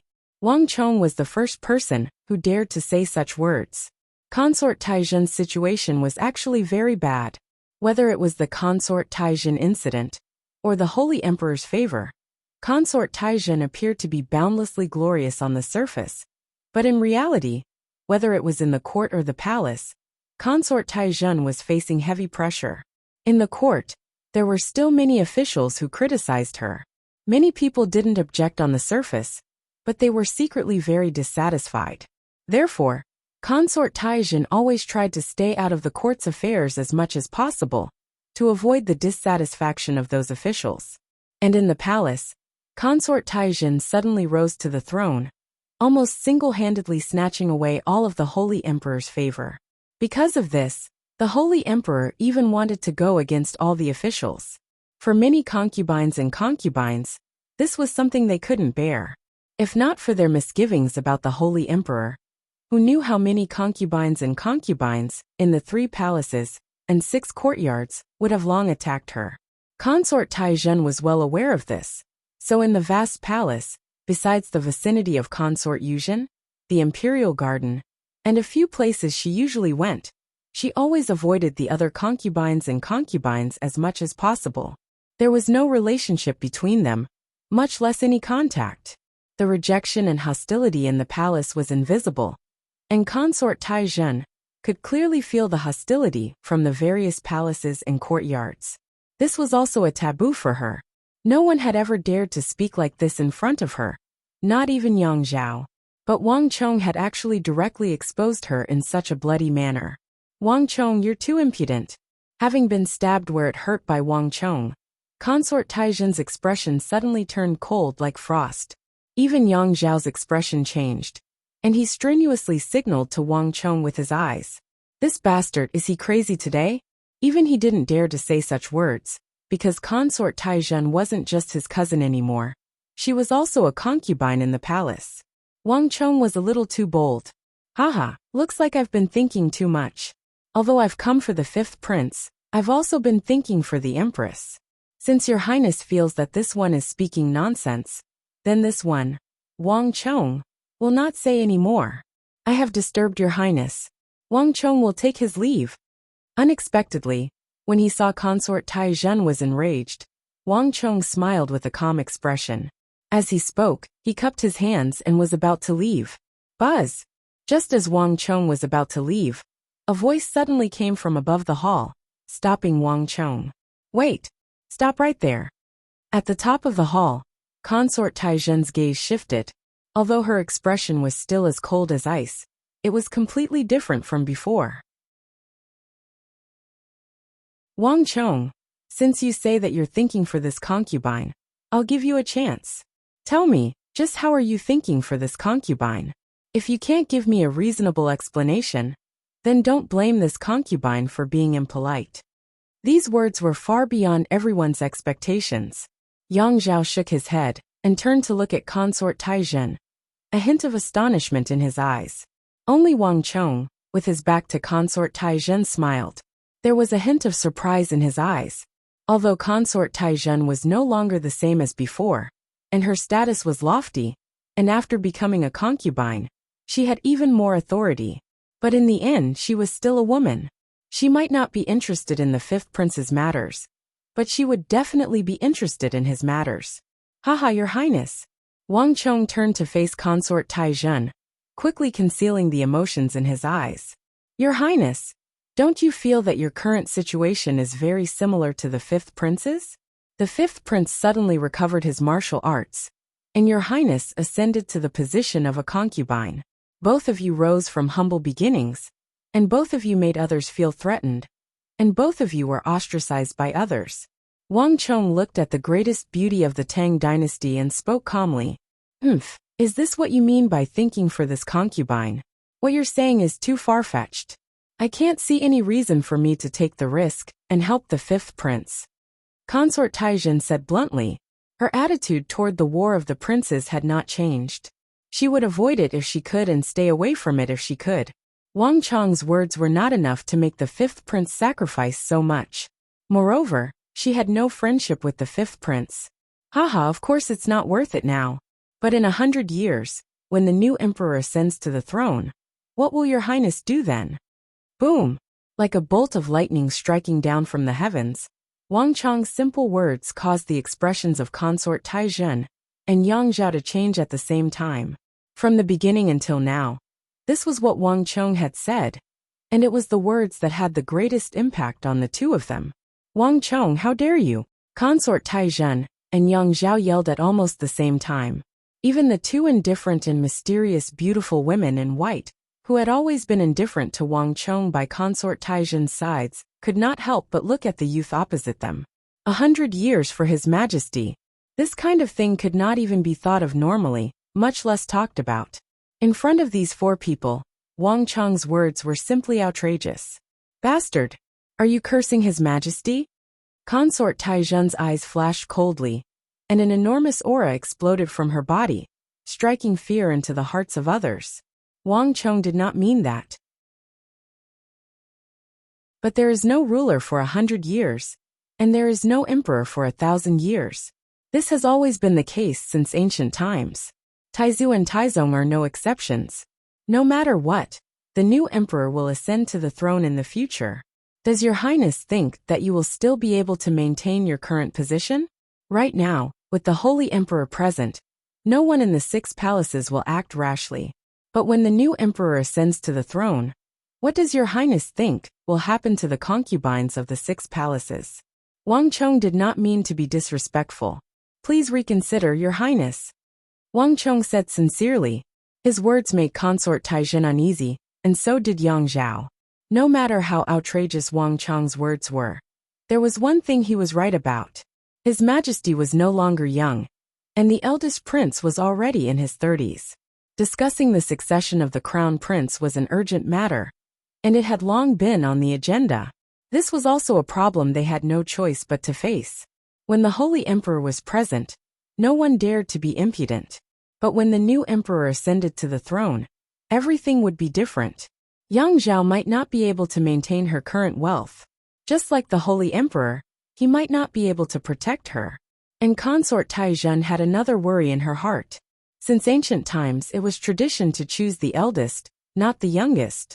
Even if she was pregnant now, the ministers would definitely not allow her child to sit on the throne of the crown prince. This was also something that consort Taizhen had always been afraid of, and at the same time did not dare to think about. The two of them had to admit that Wang Chong's words had stabbed at the weakest and most painful part of their hearts. Wang Chong, do you know that if I wanted to, I could throw you into the celestial prison right now? Consort Taizhen slowly raised her head and looked at Wang Chong said. This was the first time she had seen Wang Chong. But it was precisely this first time that Wang Chong had already angered her many times. And many of the things he had said were things that she was extremely afraid of. things that she would normally never allow anyone to mention in front of her. Haha, Your Highness. There are some things that wouldn't have happened if Wang Chong didn't say them, Wang Chong said. Consort Taizhen's expression was a little dazed. Once again, Wang Chong's words were impeccable. She wanted to get angry, but she couldn't bring herself to do so, because Consort Taizhen knew that even though Wang Chong appeared to be outrageous, everything he had said was the truth, the things that she was worried would happen.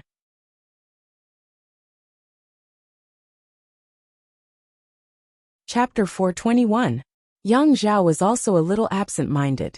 He was also brimming with the desire for power, or else he wouldn't have entered the capital. He didn't mind getting involved in the War of the Princes, but Consort Taizhen didn't like others mentioning the matters of the imperial palace in front of him, so Yang Zhao had never brought them up. As time passed, he began to feel that it was nothing.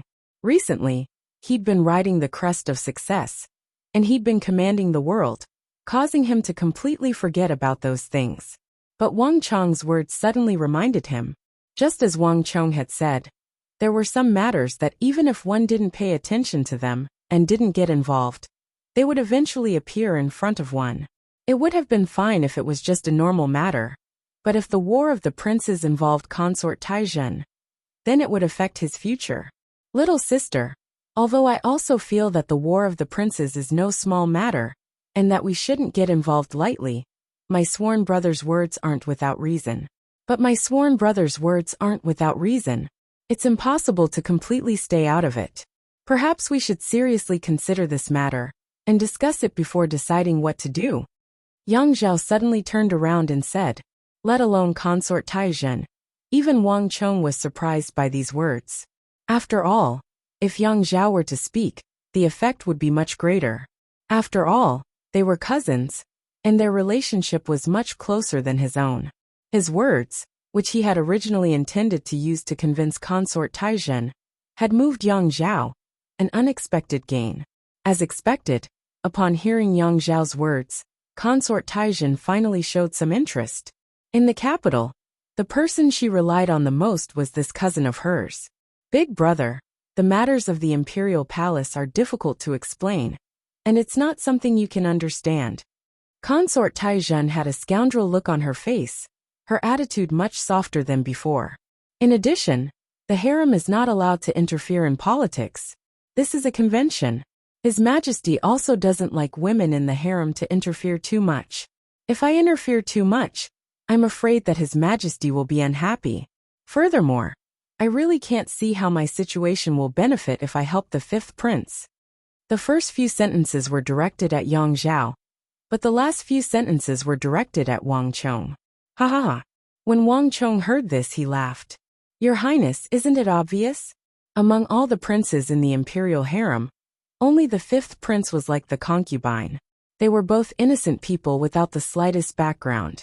In the palace, no one helped him. He doesn't have any concubines or concubines behind him. Among all the princes in the imperial harem, only the fifth prince is someone that Your Highness can truly win over. As long as Your Highness treats the fifth prince well, the fifth prince, who has no background, will definitely rely on Your Highness, and will never have any intention of betraying you. Furthermore, Your Highness is currently alone in the palace. If you have the fifth prince's help, you will be able to pose a threat to the other princes and Your Highness, making them even more reluctant to act rashly. More importantly, in the future, if the fifth prince ascends to the throne, he will definitely be deeply grateful to Your Highness. Even if Your Highness's status in the future can't be compared to that of the First Lady, I'm afraid that it won't be much worse. Of course, if Your Highness has other plans, such as preparing to conceive a dragon and give birth to a true dragon to ascend to the Purple Pole realm in the future, that will be a different matter. Just pretend that Wang Chong didn't say anything. As he spoke, Wang Chong lowered his head. Consort Taizhen was listening attentively at the beginning, but when she heard the latter part of Wang Chong's words, she couldn't help but burst into laughter at Wang Chong's words.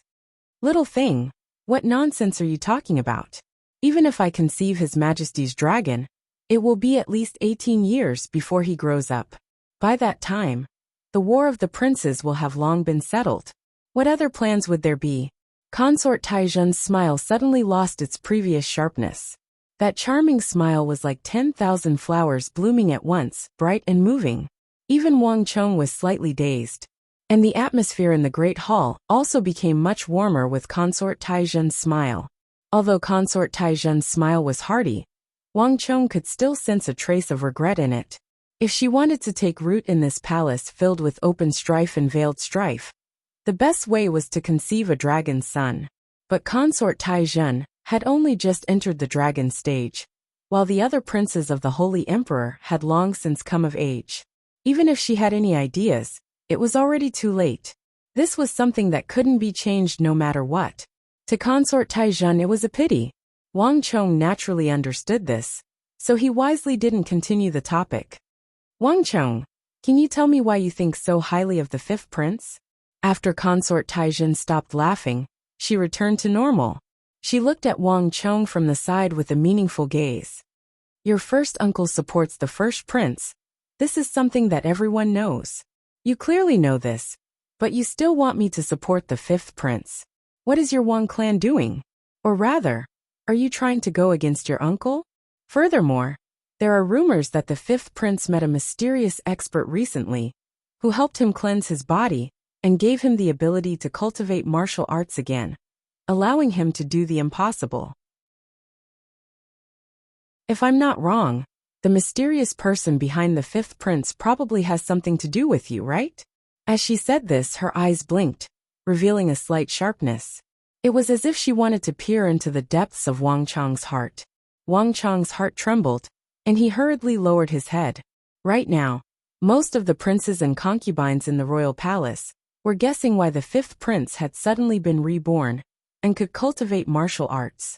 They were also investigating the mysterious person behind him. If others were to find out that he was behind this, the entire Wang clan would probably be viewed as an enemy by all the princes, concubines in the royal palace. Therefore, he tried his best to avoid meeting the fifth prince in public, lest others find out. When he met Consort Taizhen, he also tried his best to avoid talking about his relationship with the fifth prince. However, Consort Taizhen was clearly not as simple as the outside world thought, and she was definitely not someone who could be fooled easily. Wang Chong didn't even mention this point, but Consort Taizhen had already guessed the truth behind it. Yes, Wang Chong replied without any hesitation. One should never overestimate a person, much less underestimate a person. Even though many people in the outside world thought that Consort Taizhen was just a woman who relied on her beauty to rise to power and had no other merits, Wang Chong knew that this was definitely not true. An ordinary woman would never be able to endure as much criticism as she did, and still be able to endure it. An ordinary woman would never be able to survive in the royal palace, which was filled with so many schemes and schemes. When many people saw Consort Taizhen, they were easily attracted to Yang Zhao, thinking that she relied on Yang Zhao to take care of everything. However, Wang Chong knew that this was a grave mistake. Consort Taizhen had entered the royal palace before Yang Zhao had entered the capital, and had successfully set down her roots. Regardless of whether she had Yang Zhao or not, she was definitely not as weak and useless as others imagined her to be. When a concubine smiles in the red dust, no one will know that she is a lychee. Concubine Taizhen wasn't as weak and easily deceived as others thought.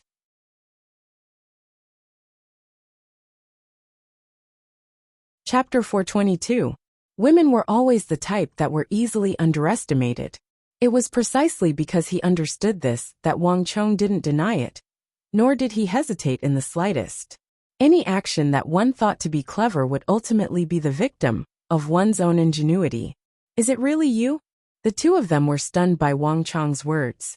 Even Consort Taizhen didn't expect Wang Chong to admit to it so easily. It's me, Wang Chong admitted once more. Why? Consort Taizhen suddenly asked curiously. The Wang clan had already established a relationship with the first prince, and the first prince was likely to be the future heir apparent. Since ancient times, the rule of first prince wasn't something that could be said casually. Of the princes, the first prince had the highest chance of inheriting the throne. Consort Taizhen couldn't understand why Wang Chong would take such a huge risk to go against his big uncle, just to help the fifth prince, who didn't seem to be of any benefit to the Wang clan. What is this Wang clan's Qilin son thinking? Consort Taizhen stared at Wang Chong with a glint in her eyes. She suddenly felt a strong sense of curiosity. It would be one thing if he was an ordinary person, but the person before her was Wang Chong. Regardless of whether it was his song of purity and peace, or his inconceivable feat of persuading the king of Song to change his mind and support her when he entered the palace, or his actions in the regional commander's incident. Even the godlike supreme emperor, whom he revered the most, was full of praise for this young man who was only in his teens. Regardless of which angle she looked at it from, the young man before her wasn't an ordinary person. He couldn't be judged using common sense. Consort Taizhen suddenly wanted to know what drove this miracle.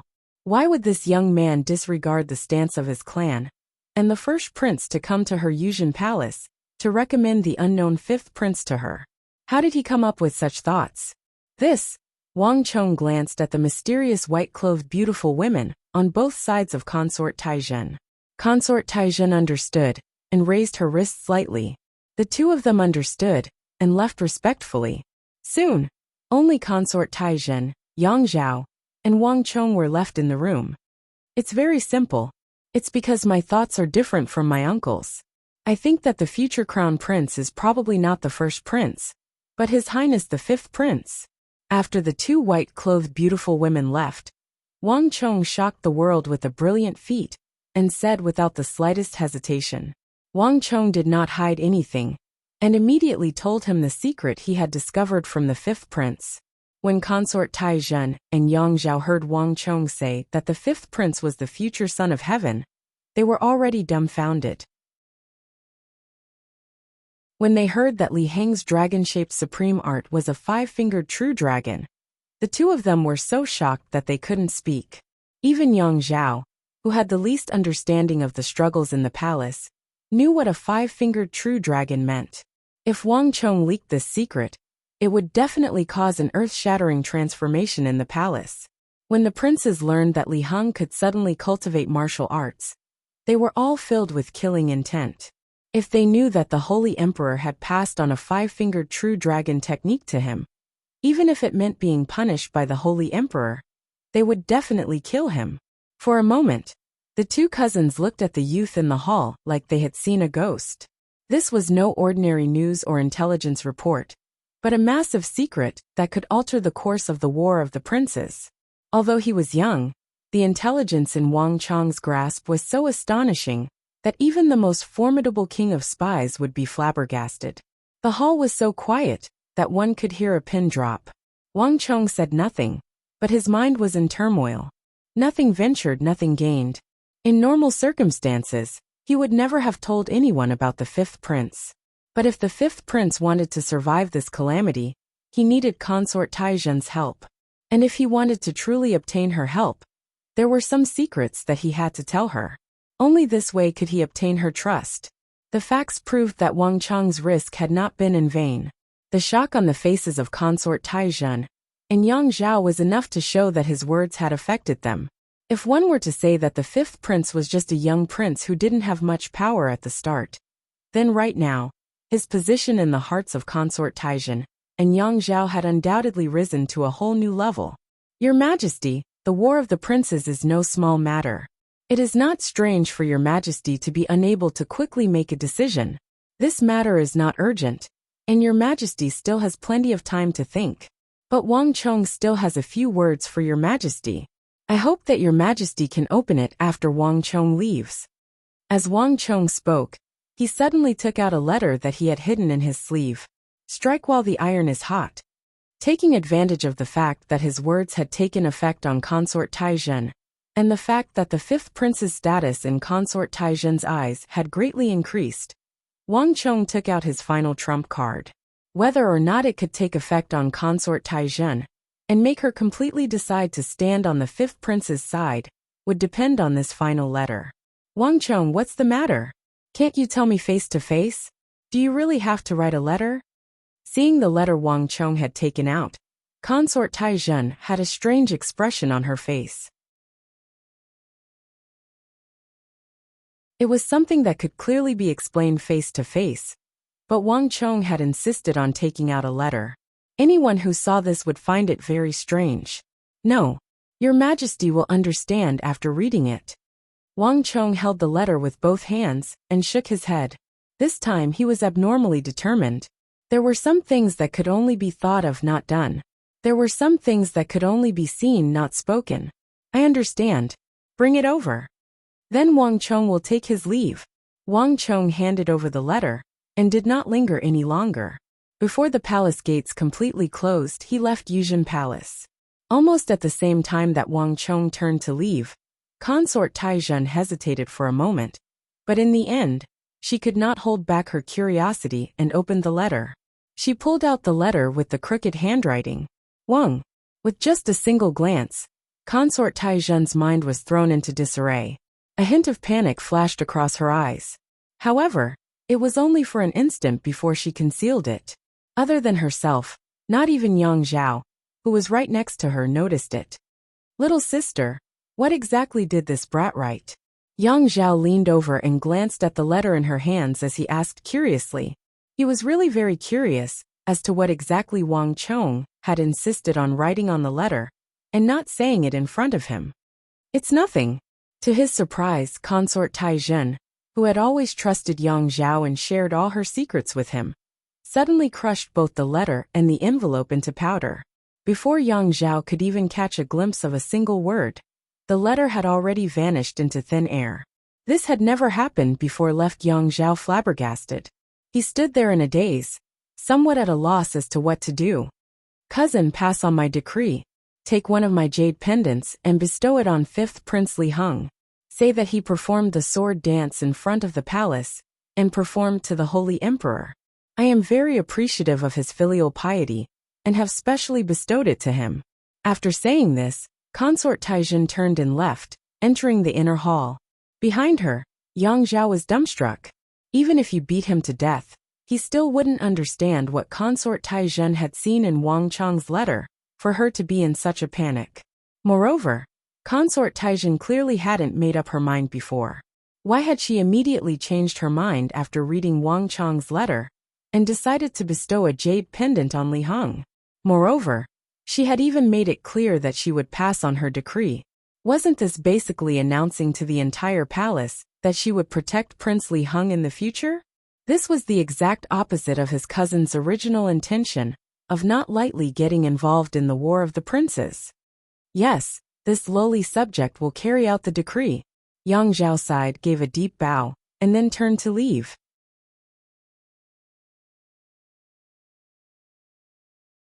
No matter what decision his little sister had made, he would do his utmost to carry it out.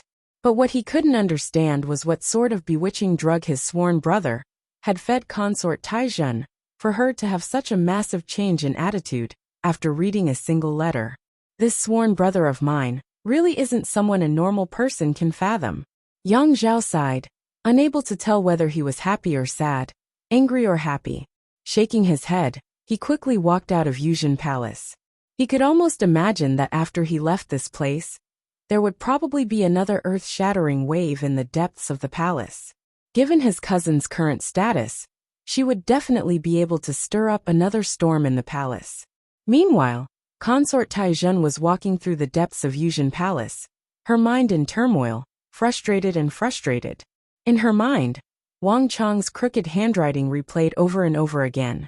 Although the letter had been burned by her, the words on the letter became more and more profound, deeply imprinting themselves into her mind.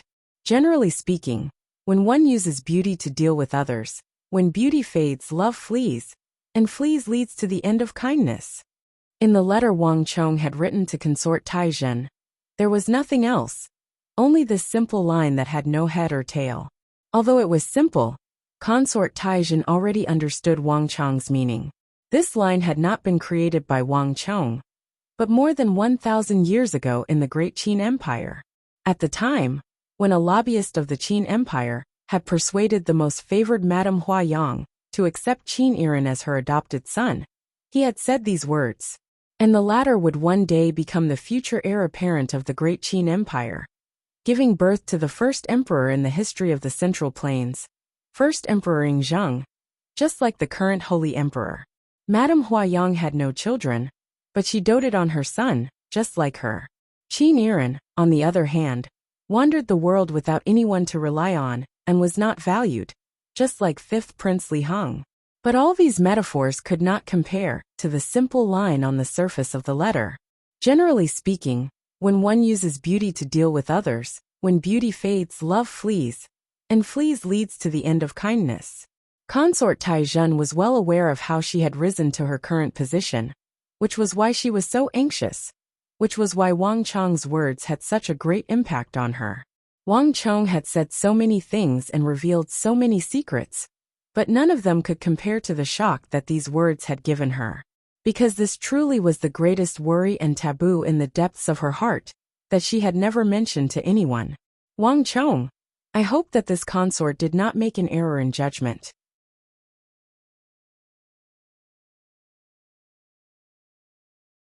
Chapter 423. Congratulations to user for participating in the War of the Princes, participating in the True Dragon Project, and changing 5th Prince Li Heng's fate. You are rewarded 15 points of destiny energy. As Wang Chong walked out of the Imperial Palace in the darkness and closed the gate behind him, a voice he had not heard in a long time resounded in his mind. With this voice and a light breeze, an invisible energy poured into Wang Chong's body from the depths of space-time. Wang Chong felt his entire body warm. I finally succeeded. Upon hearing this voice, Wang Chong's lips curled into a smile.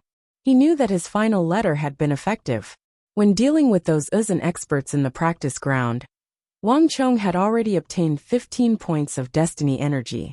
With the addition from Consort Taizhen, Wang Chong had obtained 30 points of destiny energy in a single day. At this point, Wang Chong had accumulated 109 points of destiny energy.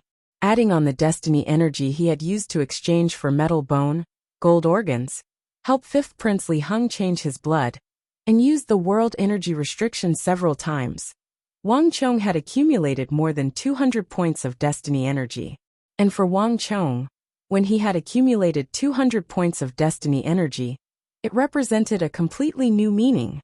I can finally exchange for origin energy items. As Wang Chong walked along the stone street, he gave a long sigh of relief, his mind incredibly relaxed. The Stone of Destiny's rewards were divided into heart, physique, energy, technique, and power. But because he didn't have enough destiny energy, Wang Chong had only been able to exchange for iron bones, panther bones, gold organs, and blood transformation.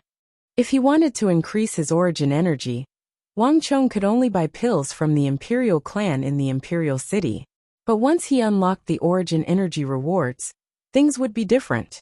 This meant that Wang Chong could use destiny energy to exchange for origin energy rewards that could increase his strength. In this way, Wang Chong's strength would grow much faster. Young master. The sound of footsteps came from the darkness, interrupting Wang Chong's thoughts. The eagle had a large eagle perched on its shoulder, and it was striding over from afar. How is it? It's fine now. Wang Chong smiled and gestured that everything was going well. Once the matter of Consort Taizhen was settled, the 5th prince would have nothing to worry about. Although no one dared to say that they were definitely safe, with Consort Taizhen's protection, at least everyone had something to worry about. Even the first prince and the third prince would not dare to act recklessly. Come, let's go back to the training camp. Grabbing the warhorse from the hands of the Wang clan guards behind the eagle, Wang Chong leapt onto its back. Everything was on the right path, and the 5th prince had also embarked on his own path to fight for the throne. Now it was time for his own plan. Now that the deflecting blade manner had developed to this stage, it was time to move on to the next step of the plan. I just wonder how Dusong Mangpoj is doing. As he gazed at the dark sky and the tens of thousands of lanterns in the city, Wang Chong thought of the Uzun Great General Dusong Mangpoj, who had been traveling incognito, and a smile appeared on his lips. This Uzun Great General was an existence that would cause the Tang dynasty of the Central Plains to feel a deep headache. This person was not only powerful in martial arts, but also extremely intelligent. Thus, even a hero like Geshu Han, who had ruled over the Tang dynasty and ruled over the Uzun border, had been helpless against him. However, now that Wang Chong had seen through his identity in the capital, he probably wouldn't be so lucky. Run, run! Let's see if you'll be so lucky. With a faint smile, Wang Chong urged his horse toward Deflecting Blade Manor. Gallop! A strong horse hoof stomped down, kicking up a cloud of dust. While Wang Chong was rushing to Deflecting Blade Manor, 60-some li away from the Tang dynasty's capital, a group of Uzun cavalry was galloping toward the Uzun plateau. Ever since Wang Chong had exposed them on the practice ground, Dusong Mangpoj and the others had not even returned to their guest house. They had fled the capital of the Tang dynasty and fled through the night to the Uzun plateau. Hurry! The Tang dynasty is no longer safe. Only by returning to the plateau can we completely escape this danger.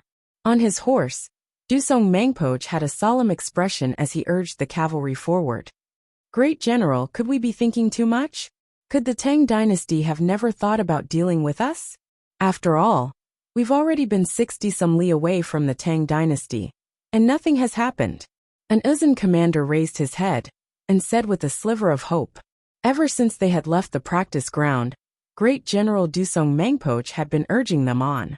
It wasn't that he doubted the Great General's judgment and prestige, but that they had encountered nothing on their journey. Other than their suspicions, there was only the howling of the wind from the hills on their sides. It seemed like they were just scaring themselves. Perhaps not in the past, but it's different now. I also hope that I'm just being paranoid, but that's impossible. Dusong Mangpoj sternly said. From the moment he had left the capital of the Tang dynasty, he had felt like someone was locking onto him from afar, constantly coveting and following him. This feeling had only just begun, but Dusong Mangpoj did not dare to be careless. A centipede dies but never falls down. The current Tang dynasty was far from being as domineering and powerful as it was in the past. But amongst the elites and upper echelons of this massive empire, there were still some extremely formidable individuals that could not be underestimated. That youth of the Central Plains on the plaza was the best example. There were many times when Dusong Mangpoj had wanted to kill him, but in the end, he had managed to restrain himself. Although he didn't know the exact origins of that youth, he was certain that he had an extraordinary background. There were many times when that youth had been intentionally provoking him, forcing him to attack. Dusong Mangpoj was well aware of his opponent's intentions. As long as he killed that youth, the Tang dynasty would have more than enough evidence to attack him in the capital. If that really happened, just as that youth had said, he might not even be able to walk out of the Tang dynasty's capital. That youth's prediction had been spot on. I originally believed that the Central Plains had declined on this trip to the Tang dynasty, but I didn't expect to encounter such a monstrous youth on the last day. The fate of the Central Plains still hasn't run out yet. Dusong Mangpoj couldn't help but sigh. The first prince had swapped places with his cavalry, having his subordinates assume his identity to meet with the Holy Emperor of the Tang dynasty. This matter had been so secretive that no one knew of it other than his own party. Not even the ministers of the Tang dynasty had seen through it. Dusong Mangpoj had originally believed that no one would see through the first prince's trick until he returned to the plateau.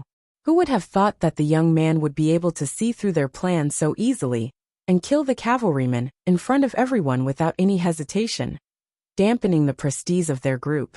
Of course, if that was all there was to it, it would have been fine. After all, this was a trick that the first prince had played on a whim, a game. But the youth had been able to expose his identity with a single glance. This was what truly shocked Dusong Mangpoj. If the one who had done this had been some renowned figure of the Tang dynasty, he would have been able to accept it. But given the youth's age, he could never have met him, much less recognized him. For the identity he had maintained for more than 3 months, to be exposed in such a manner, was truly unexpected for Dusong Mangpoj. Great General, I'm sorry. I've implicated you.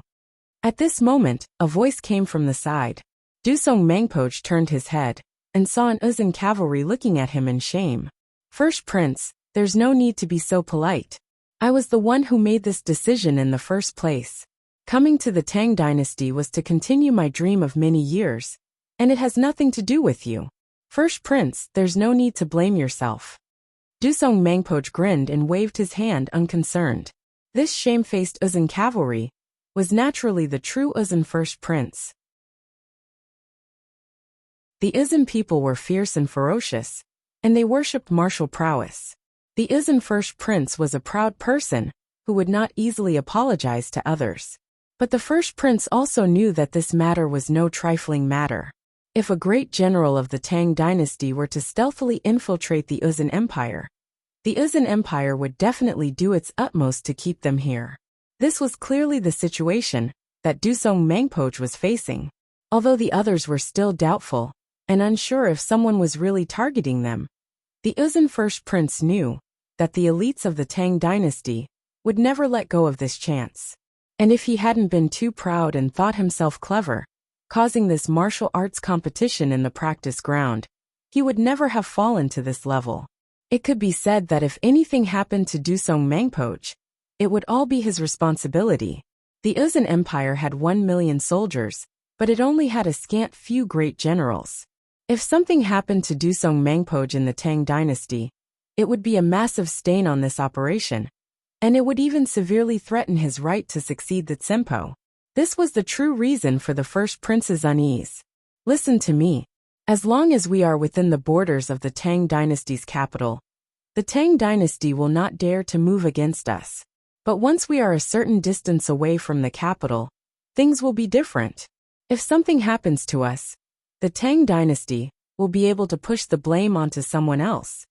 And in order to deal with me, they will definitely move against you. Because this is the only way to explain things on the surface. This is why I am escorting all of you out of the capital. In a little while, don't take the main road. Once you leave this place, choose a clear direction. You can't turn back until you reach the Uzun Plateau.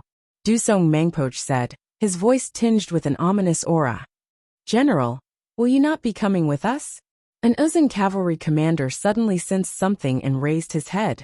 Of course he can't go with you. Before Dusong Mangpoch could reply, a voice came from the side of the road. The voice was so sudden that everyone jumped in fright. Who is it? Who's sneaking around? Hurry and get out here. The crowd fell into an uproar, and the Uzun cavalry seemed to be provoked. They all turned around, pulled out their shining scimitars, and aimed them at the source of the voice. Whoosh! A light breeze blew past and the wind blew. Diagonally in front of the crowd, a cold figure wearing clothes as white as snow and a ribbon fluttered in the wind. His hands were clasped behind his back as he slowly walked out from the pine forest. This seemingly thin body exuded an aura as vast as the mountains and seas. Bang! A silver boot lightly stepped on the ground, causing the earth to quake. The energy in a radius of several thousand zhang suddenly changed. All the grass, trees, branches, and leaves began to exude a needle-like aura as they aimed at Dusong Mangpoch's group on the official road. Nay, you're tuning in to the Li Mei's Wuxia Whispers YouTube channel. We're so grateful for your support, and don't forget to subscribe to join us on this incredible journey through captivating stories. Your generosity through donations truly makes a world of difference, as it's the primary source of revenue that allows me to expand and enhance this channel for you. Thank you from the bottom of my heart for being a part of this adventure.